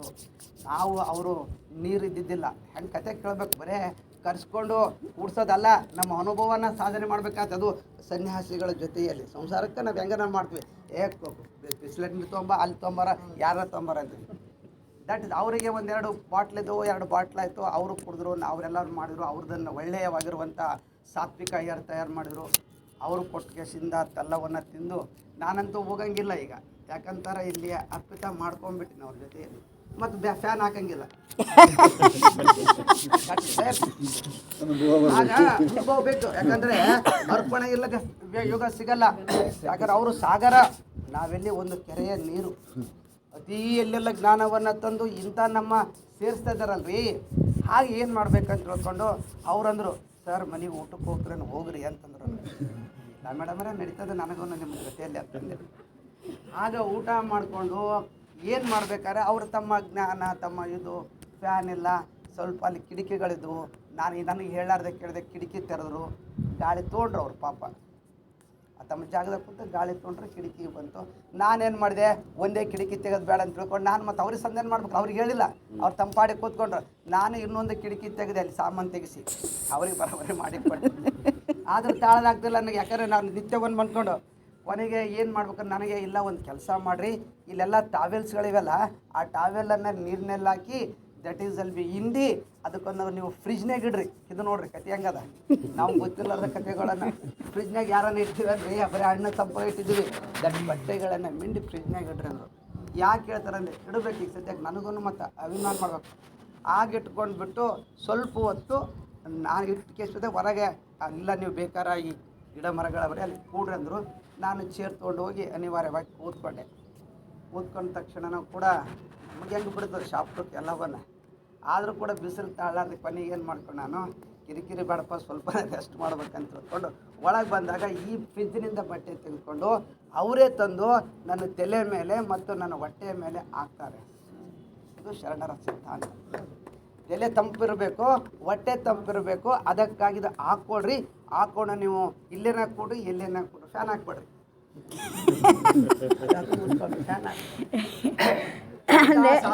ಮಿದುಳಲ್ಲಿ ಹೈಪೋಥಾಲಮಸ್ ಅಂತ ಇದೆಯಲ್ಲ, ಅದು ಮರುಭೂಮಿನಲ್ಲೂ ನಮ್ಮ ಬಾಡಿ ಟೆಂಪ್ರೇಚರ್ನ ಮೇಂಟೈನ್ ಮಾಡುತ್ತೆ ಮತ್ತು ಹಿಮಾಲಯದಲ್ಲೂ ಬಾಡಿ ಟೆಂಪ್ರೇಚರ್ನ ಮೇಂಟೈನ್ ಮಾಡುತ್ತೆ. ಅದು ಹೈಪೋಥಾಲಮಸ್ನ ಕಂಟ್ರೋಲ್ನಲ್ಲಿರುತ್ತೆ. ಈಗ ನಾವು ಹೊರಗಡೆಯಿಂದ ಒಳಗೆ ಬಂದಾಗ ಬಾಡಿ ಟೆಂಪ್ರೇಚರ್ ಸೆಟ್ ಆಗಲಿ ಅಂತ ಒಂದು 5 ನಿಮಿಷ ಫ್ಯಾನ್ ಹಾಕಬೇಕು. ಅಂದರೆ ಅದನ್ನು ಮೋಟಿವೇಟ್ ಮಾಡೋಕ್ಕೆ ಹೈಪೋಥಾಲಮಸ್ನ. ಅದು ಆವಾಗ ಅಡ್ಜಸ್ಟ್ ಆಗಿಬಿಟ್ಟು ನಮ್ಮ ಬಾಡಿ ಟೆಂಪ್ರೇಚರ್ ಸೆಟ್ ಆಗಿಬಿಟ್ರೆ ಹೊರಗಡೆ ಎಷ್ಟೇ ಟೆಂಪ್ರೇಚರ್ ಇದ್ದರೂ ಕೂಡ ನಾವು ಸಹಿಸ್ಕೋಬಹುದು. ಇದು ಯೋಗಿಗಳಿಗೆ ಇರಬೇಕಾದಂಥ ಒಂದು ಅರಿವು ಅಂತ. ಆದರೆ ಇವತ್ತು ನಾವು ನೋಡಿದರೆ ಸಾರಾ ಸಗಟಾಗಿ ಹಗಲು ರಾತ್ರಿ ಫ್ಯಾನ್ ಹಾಕ್ಕೊಂಡು ನಾವು ಆ ಸೂಕ್ಷ್ಮತೆ ಎಲ್ಲರೂ ಹೋಗ್ಬಿಡುತ್ತೇನೋ ಅಂತ. ಯೋಗ ಅಂದರೆ ಸೂಕ್ಷ್ಮ ಲೋಕದ ಪ್ರವೇಶ. ನಾವು ಸೂಕ್ಷ್ಮತೆಯನ್ನು ಕಳ್ಕೊಂಡು ಸ್ಥೂಲಕ್ಕೆ ಬಂದು ಹೆಂಗೆ ನಾವು ಅಂದರೆ ಈ ಸ್ಥೂಲ ಜಗತ್ತು, ಫ್ಯಾನ್ ಅಂದರೆ ಸ್ಥೂಲ ಜಗತ್ತನ್ನು ಒಪ್ಕೊಂಡು ನಾವು ಮತ್ತೆ ಸೂಕ್ಷ್ಮದಲ್ಲೇ ಪ್ರವೇಶ ಮಾಡ್ತೇವೆ, ಯೋಗ ಮಾಡ್ತೇವೆ ಅಂದರೆ ಅದು ಎರಡಕ್ಕೂ ಸ್ವಲ್ಪ ಕಷ್ಟ ಆಗುತ್ತೆ ಅಂತ ನಾನು ಹಾಗೆ ಒಂದು ಪ್ರಯೋಗ ಮಾಡಬೇಕು. ಒಂದು ನೋಡ್ಕೊಡ್ರಿ, ಅಲ್ಲಿ ನಮಗೆ ಥೆರಪಿ ಇತ್ತು ಮೇಡಮ್ ಅವರೇ. ನಾನು ಥೆರಪಿ ಮಾಡ್ಲಿಕ್ಕೆ ಒಬ್ರು ನಮ್ಮ ಶಾಂತಾಬಾಯಿ ಅಂತವ್ರು, ಅವ್ರಿಗೆ ಥೆರಪಿ ನಡೀತದೆ ಅಫೋರ್ಡ್ ಇಲ್ಲ, ನಾನು ಬರ್ತೀನಿ ರೀ ಮೇಲ್ಗಡೆದು. ಅವರೆಲ್ಲ ಥೆರಪಿಸ್ಟು, ದೊಡ್ಡ ಸಾಧಕರು ಮಾಡ್ಕೊಂಡು ನನ್ನ ಸಾಮಗ್ರಿ ನೋಡಿಕೊಂಡ್ರು, ಎಲ್ಲವನ್ನ ಮಾಡಿಕೊಂಡ್ರು. ಈ ಒಂದು ದೆಸೆಯಲ್ಲಿಯ ತಮ್ಮ ತಲೆಯನ್ನು ಶಾಂತತೆ ಬೇಕಾದಾಗ ನಾವು ತಲೆ ಕೆಟ್ಟವರಿಗೆ, ತಲೆಯಲ್ಲಿ ಚಕ್ರ ಬಂದವರಿಗೆ, ತಲೆಯಲ್ಲಿರೋ ಮೈಗ್ರೇನ್ ಇದ್ದವರಿಗೆ ಶಿರೋಧಾರ ಅಂತ ಮಾಡ್ತೀವಿ. ಆಯಮ್ಮ ಏನತ್ತಾಳೆ, ನನಗೆ ಶಿರೋಧಾರ ಮಾಡಿರಿ, ನನಗೆ ಶಿರೋಧಾರ ಮಾಡಿ, ನೀವು ಗೊತ್ತಿಲ್ಲ ಇಲ್ರಿ ಮೇಡಮ್ ಅಂತ ಪೇಷಂಟ್ ಬಂದಿಲ್ಲ ನನ್ನ ಬಲ್ಲಿ. ನಾನು ಯಾರು ತಲೆ ಕೆಟ್ಟರು ಬಂದಿಲ್ಲ, ಮೈಗ್ರೇನ್ದವ್ರು ಬಂದಿಲ್ಲ, ಇನ್ನು ನಾನು ಶಿರೋಧಾರ ಮಾಡಿ ಬೇಕಾದ್ರೆ ನೀವು ಕಟ್ಟಿ ಬಸ್ತಿ ಮಾಡ್ತೀನಿ, ಜಾನು ಬಸ್ತಿ ಮಾಡ್ತೀನಿ, ಅಭಂಗ ಮಾಡ್ತೀನಿ. ಇಲ್ಲ ನಾನು ಶಿರೋಧಾರ ಮಾಡ್ಬೇಕು. ನೀವು ಏನು ಮಾಡಬೇಕು, ಇದೇ ಕುಡಿಯೋ ನೀರು 2 ಬಾಟ್ಲ್ ಇಟ್ಟಿದ್ದೇನೆ ರೀ. ನಾನು ಅಂಬರೀಷಗೆ ಫೋನ್ ಮಾಡಿದ್ದೀನಿ, ಅಂಬರೀಷ ನೀರಿಲ್ಲಪ್ಪ, ನೀವು ತೊಗೊಂಬರ್ಬೇಕು ಅಂತ. ಇಲ್ಲ ಸರ್ ನಾನು ಬ್ಯಾಂಕಿಗೆ ಬಂದಿದ್ರಿ, ತರ್ತೀನಿ ರೀ ಸರ್ ಅಂತ. ನೋಡಿರಿ, ಇವು ಒಬ್ಬರು ಕರೆಸಿದ ಮೇಲೆ ಹಿನ್ನೆಲೆಗಳನ್ನು ಕಲ್ತ್ಕೋಬೇಕು. ನೀವು ಬಂದ್ರಪ್ಪ ವಾದ್ರನಂಗಿಲ್ಲ, ಅದ್ರ ಅನುಭವ ನಮಗೇನು ಬೇಕನ್ಬೇಕು. ಯಾಕಂದರೆ ಕಾಯರಿಗೆ ಬಿಡ್ತಾರೆ, ಕಟ್ಟಿದರಿಗೆ ಬಿಡಂಗಿಲ್ಲ, ಕಟ್ಟಬೇಕಂದ್ರೆ ನಾವು ಇವತ್ತು ಆ ಒಂದು ಉದ್ದೇಶಕ್ಕೆ ನೀರನ್ನು ಆಯಿತು ಎಂದ್ರೆ ಎಲ್ಲಿ ತರಬೇಕು ನೀರು, ಇಲ್ಲ ಕೊನೆ ನೀರನ್ನ ತೊಗೊಂಬರಂದ್ರೆ ಅವರು. ಎಣ್ಣೆ ಇರ್ಲಲ್ರಿ, ನೀವು ಶಿರೋಧಾರ ಮಾಡಲಿಲ್ಲ, ಎಣ್ಣೆ ಬೇಡ ನಮಗೆ, ನೀರೇ ತೊಗೊಂಬರ್ರಿ. ಇದ್ದು 2 ಬಾಟ್ಲಿ ಮ್ಯಾಗ ತೊಗೊಂಡೋದೆ, ಒಂದು ಬಾಟ್ಲಿನ ಆ ಗಂಗಮ್ಮ ಸೀತಾಬಾಯಿಗೆ ಹೇಳಿದೆ, ಶಾಂತಾಬಾಯಿ ಸ್ವಲ್ಪ ನಾವು ಮೇಡಮ್ ಅವರಿಗೆ ಇವತ್ತು ಶಿರೋಧಾರ ಮಾಡೋಣ ಅಂತ ನೀರನ್ನು ನಾವು ಕೆಳಗೆ ಹೋಗಿ ತೊಗೊಂಬರ್ತೀನಿ, ಅಲ್ಲೇ ಮಾಡೋಣ. ಮತ್ತೆಲ್ಲ ಶಿರೋಧಾರದ ಇನ್ಸ್ಟ್ರೂಮೆಂಟ್ ಇತ್ತು, ನಮ್ಮ ಟೇಬಲ್ ಇತ್ತು. ನಿಂತೇನು ಮಾಡ್ಕೊಂಡು ಎಲ್ಲಿ ಮಾಡ್ಬೇಕ್ರಿ ಅಂದರು ಅವರು. ಅವರೆಲ್ಲ ಅನುಭವಿಗಳು, ಅವ್ರು ಏನು ಸಣ್ಣವರಲ್ಲ. ಅವ್ರು ನಮ್ಮನ್ನು ಇನ್ನೂ ಹೇಳಿದ್ರೆ ನೀವು ಪರೀಕ್ಷೆ ನೀವೇ ಮಾಡ್ಕೋಬೇಕಂತ ತಿಳ್ಕೊಂಡು ಅಲ್ಲಿ ನೋಡಿಕೊಂಡೆ. ಸಿರಕ್ಕೆ ಒಂದು ಬಟ್ಟೆ ಅವ್ರದ್ದು ಬಿಟ್ಟಿದ್ದೆ, ಅವ್ರು ತಲೆ ಕಟ್ಟಿದ್ದನ್ನು ತಂದು ಒಂದು ಅಲ್ಲೇ ನಮ್ಮಲ್ಲಿ ಬಟ್ಟೆ ಇತ್ತು, ಬಟ್ಟೆ ಕಟ್ಟಿದೆ. ಶಿರೋಧಾರಕ್ಕೆ ಏನು ನೀರು ಹಾಕ್ರಂದ್ರು. ಆ ಶಿರೋದಾಗ ನೀರು ಹಾಕ್ಕೊಂಡು ಮೊದಲನೆಯ ಅರ್ಧ ಬಾಟ್ಲಿ ಖಾಲಿ ಆಯಿತು. ಸ್ವಲ್ಪ ಅಕ್ಯುಪ್ರೆಷರ್ ಮಾಡಿದೆ, ಎಣ್ಣಿದ್ರೆ ಅಕ್ಯುಪ್ರೆಷರ್ ಚೆನ್ನಾಗಿ ಆಗ್ತದೆ. ಆದಮೇಲೆ ಪರಿಸ್ಥಿತಿ ತಲೆ ಮೇಲೆ ಅವ್ರಿಗೇನೆಲ್ಲವಲ್ಲ, ನಾನು ರೆಡಿ ಮಾಡಿ, ನೀವೇ ಮಾಡ್ತೀರಿ ಅಂತ ಕೇಳಿದ್ರು. ಸರ್ ನಮ್ಮಲ್ಲಿ ಥೆರಪಿಸ್ಟ್ ಬರೋದಿಲ್ಲ, ನಾನೇ ಮಾಡ್ತೀನಿ, ಎರಡನ್ನೂ ನಾನೇ ಮಾಡ್ತಾಯಿದ್ದೀನಿ. ಆಗ ಮಾಡಿದ ಮೇಲೆ ಅರ್ಧ ಬಾಟ್ಲಿ ಕಲಾಸ ಆಯಿತು. ಅವ್ರಿಗೇನೋ ಶಾಂತ ಅಲ್ಲಕ್ಕಾಯ್ತು. ಇನ್ನೊಂದು ಅರ್ಧ ಬಾಟ್ಲಿ ಉಳಿದಲ್ರಿ, ಅದನ್ನ ಹಾಕಿಬಿಡ್ರಂದ್ರು. ಶಿರೋಧಾರ ಮಾಡಿಕೊಂಡು ಭಾಳ ಅವರಿಗೆ ಸಂಪೂರ್ಣವಾಗಿ ತಲೆಗೆ ಒಂದು ಶಾಂತತೆ ಬಂತು. ಮತ್ತೆ ಒರೆಸ್ಕೊಂಡು ಮುಂದೇನು ಮಾಡಿ, ಅಲ್ಲ ನೀವು ಶವರ್ ಮಾಡಿದ್ರು ಅದು ಶಿರೋಧಾರನೇ ಅಲ್ವಾ? ಅದೆಲ್ಲ ಶಿರೋಧಾರ. ಅದೆಲ್ಲ ಮಾಡಿದ್ಮೇಲೆ ನಾನು ಥೆರಪಿ ಮಾಡ್ತೀನಿ ರೀ ಮೇಡಮ್ ಅಂತ ಥೆರಪಿ ಮಾಡಿದ್ರು. ಇಡೀ ನನ್ನ ಇನ್ಸ್ಟ್ರೂಮೆಂಟ್ಗಳನ್ನು ಪ್ರಯೋಗ ಸ್ಟಾರ್ಟ್ ಮಾಡಿಕೊಂಡ್ರು. ಆ ಶಿರೋಧಾರ ಮಾಡಿದ್ಮೇಲೆ ಪಾದಂಭಂಗ ಮಾಡಬೇಕು ಕಾಲುಗಳಿಗೆ. ಆಗ ಪಾದಂಭಂಗ ನಾನು ಮಾಡಿದ್ದೆ, ನನ್ನ ಬಳಿ ಐಲಿತ್ತು, ನಾನು ಇದು ನಾನೇ ಮಾಡ್ತೀನಿ ಮೇಡಮ್, ಏನಿಲ್ಲ. ಆತ್ಮೀಯರಾಗಿದ್ದಾಗ ಪಾದಭಂಗ ಮಾಡಿ ಎಲ್ಲ ನಮ್ಮ ಅಕ್ಯುಪ್ರೆಷರ್ಸ್ ಮಷಿನ್ಗಳು ತೊಗೊಂಡು ದ್ಯಾಟ್ ಇಸ್ ಮಾಡಿದೆ. ಪಾದಭಂಗ ಶಿರೋಧಾರ ಆಯಿತು. ಉಳಿಕಿದ ಕಡೆ ಏನು ಮಾಡೋದು ಕೇಳೋಕ್ಕೆ ಶುರು ಮಾಡಿದ್ರು ನನಗೆ. ಇದು ಎದಕ್ಕೆ ಬರ್ತದ, ಇದು ಎದಕ್ಕೆ ಬರ್ತದ, ಇದು ಎದಕ್ಕೆ ಬರ್ತಾವ, ಇನ್ನು ಎಷ್ಟು. ನಾನು ಆ ಯಮ್ಮ ಮಾಡೋಟಿಗೆ ಇವರೆಲ್ಲರೂ ಮಾಡಿ ಮುಗಿಸ್ಬಿಟ್ಟರು. ಆಯಮ್ಮ ಸೀತಾಬಾಯಿ ಅವ್ರಿಗೆ ನಾನು ಥೆರಪಿ ಮಾಡೋ ಮೊದಲು ಎಲ್ಲ ಸಾಮಗ್ರಿ ತೊಗೋದು, ಸುಮ್ಮನೆ ಹಿಂದೆ ಕೇಳೋದು, ಇಡೀ ಮಾಡೋದು. ನೋಡಿರಿ, ಬಂದು ಕುಂತವರು ಆಧ್ಯಾತ್ಮಿಕವಾಗಿ ಹೇಳ್ಬೇಕಾದ್ರೆ ಆ ಒಂದು ಬಿಸಿಲಿನ ಮಧ್ಯದಲ್ಲಿ ಫ್ಯಾನ್ ಇಲ್ಲ, ಸಂಪೂರ್ಣವಾಗಿಂಥ ಒಂದು ಬೆಳಗಿನ ಜಾವದ ತಮ್ಮ ಕ್ರಿಯಾತ್ಮಕ ಮಾಡಿಕೊಂಡು ಮೊದಲನೆಯ ಮತ್ತೆ ಮಕ್ಕಳಿಗೆ ಮಧ್ಯಾಹ್ನ ಶಾಲೆಯಲ್ಲಿ ನಾನು ಕೊಟ್ಬಿದ್ದೆ ಮೇಡಮ್, ನಮ್ಮ ಮನೆಗೆ ಹೋಗಿ ಬರ್ತೀನಿ. ಯಾಕಂದ್ರೆ ನಾವು ಸಂಸಾರಸ್ಥರು, ನಮಗಂತೂ ಬಿಡಂಗಿಲ್ಲ, ಅವ್ರಂಗೆ ಕೊಡೋದು ಎಂತ ಕೊಡ್ತೀವಿ.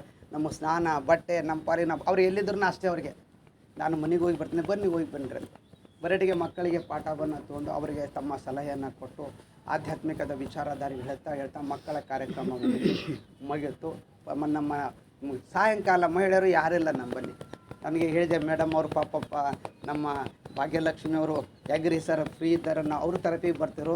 ಇಲ್ಲ ಮೇಡಮ್ ಇವತ್ತು ಸ್ವಂತ ಥೆರಪಿಗೆ ಬರಬೇಡಿ, ಸಾಯಂಕಾಲ ಮಹಿಳೆಯರಿಗೆ ಏನೋ ಥರ ಕೇಳಬೇಕು. ಅವರು ಕೂಡಪ್ಪ ಅಂದ್ರೆ ನಾವು ಬರೀ ಪುರುಷರು ಮುಂಜಾನೆ ಬ್ಯಾಚನ್ನೇ ಮಾಡಿದ್ರೆ ಹಂಗೆ ಸಾಯಂಕಾಲ ಬ್ಯಾಚಿಗೆ ನಮಗೇನಂತ ಮನೋಭಾವನೆ ಬರಬಾರ್ದು. ನಿಮಗೆ ಥೆರಪಿ ಬೇಕಾದ್ರೆ ನಾಳೆ ಮಾಡೋಣ, ಮನೆಯಲ್ಲೇ ಮಾಡ್ಕೊಂಡು ಬರೋದಂತ 4-5 ಜನ ಬರ್ತಾರೆ. ಅವರಿಗೆ ಬಂದವರಿಗೆ ಬಂದಷ್ಟು ಕೊಡೋಣ ಅಂತ ತಿಳ್ಕೊಂಡು ಅವ್ರಿಗೆ ಕರೆಸಿದೆ. ಅವರು ಬಂದು ಕುಂತಾರೋ, ಫ್ಯಾನ್ ಇಲ್ಲ ಅಂದೆ ನಾನು. ಅದ್ರಾಗ ಪ್ರತಿಭಾ ಒದ್ದಾಡ್ಲಕತ್ತಿದ್ಲು, ಗೊತ್ತಿರ್ಬೇಕು ನಿಮಗೆ. ಸರ್ ಹೆಂಗಂದ್ರು, ಇಲ್ಲ ವಾರ ಬೋಕ್ಷಣಿಗೆ ಸದ್ಯಕ್ಕೆ ಮುಂದೆ ತಂದಿದ್ದಕ್ಕ ಮತ್ತು ನನ್ನ ಶಿಷ್ಯರಾಗ್ಬೇಕಾರೆ ಅವ್ರು ಬೆನ್ನ ಹತ್ಬೇಕು ನೋಡಂದೆ. ಹಿಂಗೆ ನೋಡ್ತಿದ್ಲು, ಕೂಡ ಕೇಳಕಂತ. ಆಮ್ಯಾಗ ಒಬ್ಬರು ಬಂದು ಎಲ್ಲರೂ ಫ್ಯಾನ್ ನೋಡ್ತಾರೆ, ಫ್ಯಾನ್ ಹಾಕಂಗಿಲ್ಲ. ಮತ್ತು ಅವರಿಗೆ ತಮ್ಮ ತಮ್ಮ ಸಲಹೆಗಳು ನಿಮಗೆ ಹೆಂಗಿತ್ತು ಅವ್ರಿಗೆ ಕೂಡ ತಮ್ಮ ಸಲಹೆಗಳನ್ನು ಹೇಳಿಕೊಂಡು ಅವರು ಸಂಪೂರ್ಣವಾದ ಹೆಣ್ಣು ಮಕ್ಕಳ ರೂಪದಲ್ಲಿ ಅವರಿಗೆ ಪರಿಚಯ ಮಾಡಿಕೊಂಡು ಅಲ್ಲಿ ಬಂದಂಥವರಿಗೆ ಸಾಯಂಕಾಲ ನಿಮಗೆ ನಾನು ನಿನ್ನೆ ತಂದಂಥ ಎಲ್ಲ ರಾ ಮಟ್ಲಸ್ ಉಳಿದಿದೆ ಆ ಮಟ್ಲಲ್ಲಿ ಒಂದು ಯಾವುದೋ ಜ್ಯೂಸ್ ಮಾಡೋಣ ಅಂತೇಳಿ ಆ ಜ್ಯೂಸ್ ಮಾಡುವಂಥ ಅವಕಾಶವನ್ನು ಅವರಿಗೆ ಮಾಡಿಕೊಟ್ರು. ತರಕಾರಿಗಳಿದ್ದು 7-8 ತರಕಾರಿಗಳನ್ನು ಅವರು ಇಲ್ಲ ಬಂದಿರಿ ನೀವು ಕೆಲಸ ಮಾಡಬೇಕು ಮೇಡಮ್ ಅವ್ರು ಹೇಳ್ತಾರೆ ನಮ್ಮ ಪ್ರಯೋಗವಾಗಿದೆ ಸಾಮಾನು ಬಂದುಬಿಟ್ಟಿವೆ ಆ ಪ್ರಯೋಗ ಮಾಡಿಕೊಂಡು ಅವರೆಲ್ಲರೂ ಕೂತ್ಕೊಂಡು ನಿನ್ನೆ ಒಂದು BP ಮತ್ತು ಸಹಜವಾಗಿರುವಂಥ ಸಂಪೂರ್ಣವಾಗಿರುವಂಥ ನಮ್ಮ ನರ ಎನರ್ಜಿಗಾಗಿ ಮಾಡುವಂಥ ಒಂದು ತರಕಾರಿಯ ಜ್ಯೂಸನ್ನು ರೆಡಿ ಮಾಡಿ ಅದರಲ್ಲಿ ಗಜ್ಜರಿ, ಅದರಲ್ಲಿ ಕೊತ್ತಂಬರಿ, ಅದರಲ್ಲಿ ಪುದೀನ, ಅದರಲ್ಲಿ ಸಹಜವಾಗಿರುವಂಥದ್ದು ಬೀಟ್ರೂಟ್ಗಳು, ಅದರಲ್ಲಿ ಬರುವಂಥದ್ದನ್ನು ಆಮೇಲೆ ಅವರು ಹಣ್ಣು ತೊಗೊಂಬಂದರು. ಒಂದು ಹಣ್ಣನ್ನು ಹಾಕಿದರು. ಯಾಕಂದರೆ ಷಡ್ವರ್ಗಗಳನ್ನು ಸ್ವೀಕಾರ ಮಾಡುವ ಆಹಾರವನ್ನು ವೇಸ್ಟ್ ಮಾಡ್ತಿದ್ದೀವಿ. ಅಲ್ಲಿ ಉಪ್ಪಿದೆ, ಖಾರ ಇದೆ, ಹುಳಿ ಇದೆ, ಸಿಹಿದೆ, ಕಹಿದೆ, ಒಗರಿದೆ. ಅದನ್ನು ಸಮಗ್ರವಾಗಿ ಮಾಡಿದಂಥ ಜ್ಯೂಸುಗಳಲ್ಲಿ ದೇಹಕ್ಕೆ ಕೊಟ್ಟಾಗ ನಿಮ್ಮಲ್ಲಿರುವ ಡಿಸೀಸ್ಗಳನ್ನು ಅವಾಯ್ಡ್ ಮಾಡ್ತಂಥ ಪ್ರಾಕ್ಟಿಕಲ್ ಮಾಡಿ ಅವರಿಗೆ ಕಲಿಸಿದರು. ಇಷ್ಟು ನಿಮ್ಮಲ್ಲಿ ನಡೀತಾ ಇದೆ. ಒಬ್ಬ ಶರಣರು ಬಂದರೆ ಶರಣ ತತ್ವ ಇರೋರು ಬೇರೆ, ಅವ್ರ ಜೊತೆಲೇ ನಾನಿದ್ದೇನೆ. ಯಾಕಂದರೆ ನಾನು ಸುಮ್ಮನೆ ಆಗಾಗ ಹರ್ಕೊಂತ ಹೋಗೋಂಥ ಇಂಥ ಜ್ಞಾನ ತೊಳ್ಕೊಂಡು ಇವತ್ತು ಸಾಗರಕ್ಕೆ ಬಂದಿದ್ದೀವಿ. ನಾವು ನಮ್ಮ ಸಾಗರ ಸಿಕ್ಬಿಡ್ತೀವತ್ತು. ಯಾವತ್ತು ನಮ್ಮ ಯೋಗಾಲಯದ ಜ್ಞಾನ ಸಾಗರಕ್ಕೆ ಅದಕ್ಕೆ ಒಂದು ಸತ್ಯ ಇದೆ ಪ್ಲಸ್ ಮೇಧಾವಿ ಇದೆ. ಸತ್ಯ ಪ್ಲಸ್ ಮೇಧಾವಿ, ಸತ್ಯ ಮೇಧಾವಿ, ದ್ಯಾಟ್ ಇಸ್ ಬಿ ದೇರ್ಸ್. ಇಂಥ ಜ್ಞಾನಿಗಳ ಸಂಘವನ್ನು ಮಾಡಿಕೊಂಡು ಇನ್ನೂ 2 ದಿನ ಬಂದವ್ರಿಗೆ ಹೇಳ್ತಾರೆ, ಯಾರಿಗೂ ನೀವು ಫೋರ್ಸ್ ಮಾಡಬೇಡ. ಹಸಿವಿದ್ದವರಿಗೆ ಊಟ ಕೊಟ್ಟರೆ ಹೊಟ್ಟೆ ತುಂಬುತ್ತದೆ, ಹಸಿವದ್ದು ಊಟ ತುಂಬಿದವರಿಗೆ ವಾಂತಿ ಮಾಡ್ತಾರೆ. ಇದು ಜಗತ್ತಿನ ನಿಯಮ. ಅದಕ್ಕಾಗಿ ನಮ್ಮ ಹಸಿವಿರುವಂಥ ಯೋಗಿಗಳಿಗೆ ನಿನ್ನೆ ಸಂದೇಶವನ್ನು ಮೊಬೈಲ್ದಲ್ಲಿ ಹಾಕಿದ್ದೀವಿ, ಸಿಕ್ಕರಿಗೆ ಹೇಳಿದ್ದೀವಿ. ಒಬ್ಬರೇ ಬರಬೇಕಾದ್ರೆ ಇವು ಹೇಳಿದೆ, ಒಬ್ಬರನ್ನ ನಿಮ್ಮ ಗಮನಕ್ಕೆ ಬರಬೇಕು, ಅವರು ಸಾಧಕರಾಗ್ರಿ. ಅಂಥ ಸಾಧನೆಗೆ ನಮ್ಮ ಸಂಸ್ಥೆಗೆ ಬಂದು ಇವತ್ತಿನ 2ನೇ ದಿನವನ್ನು ಮಾಡಿದಾಗ ಆ ಮೇಡಮ್ ಅವರಿಗೆ ಅಭಿನಂದನೆ ಸಲ್ಲಿಸಿ ನಮ್ಮ ಮಂತ್ರಗಳಿಂದ ಮುಕ್ತ. ಅವರು ಹೇಳಿದರೆ ಮೊದಲನೇ ಮಂತ್ರ ನೀವು ಮಾಡು, ಮಧ್ಯದಲ್ಲಿ ನಾನು ಇರ್ತೀನಿ, ಕೊನೆಯ ಮಂತ್ರ ಮಾಡಿ ಕಳಿಸಂತಾರೆ. ಅದರ ಒಂದು ಕಾರ್ಯಕ್ರಮದ ಅಡಿಯಲ್ಲಿ ನಮ್ಮ ಮಂತ್ರವನ್ನು ಮುಗಿಸಿ ನೇರವಾಗಿ ಕೂತ್ಕೊಳ್ಳಿ. ಸರ್ವೇ ಭವಂತು ಸುಖಿನದ ಕಡೆ. ಓಂ ಸರ್ವೇ ಭವಂತು ಸುಖಿನಃ, ಸರ್ವೇ ಸಂತು ನಿರಾಮಯ, ಸರ್ವೇ ಭದ್ರಾಣಿ ಪಶ್ಯಂತು ಮಾ ಕಚ್ಚಿತ್ ದುಃಖ ಭಾಗ್ಭವೇತ್. ನಮಸ್ಕಾರ ಮಂತ್ರ.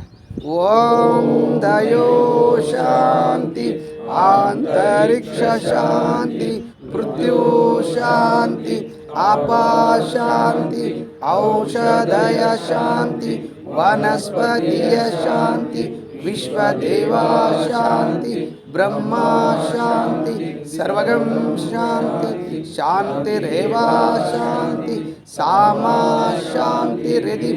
ओम शांति शांति शांति. 2 ಕೈಗಳ ಘರ್ಷಣೆ ತಗೊಳ್ಳಿ. 2 ಕೈ ಕಟ್ಟಿ ಬಾಗಿ ಹಣೆಯನ್ನು ಹಚ್ಚಿ ಯೋಗ ಮುದ್ರೆಯಲ್ಲಿ 1 2 3 4 5 6 7 9 10.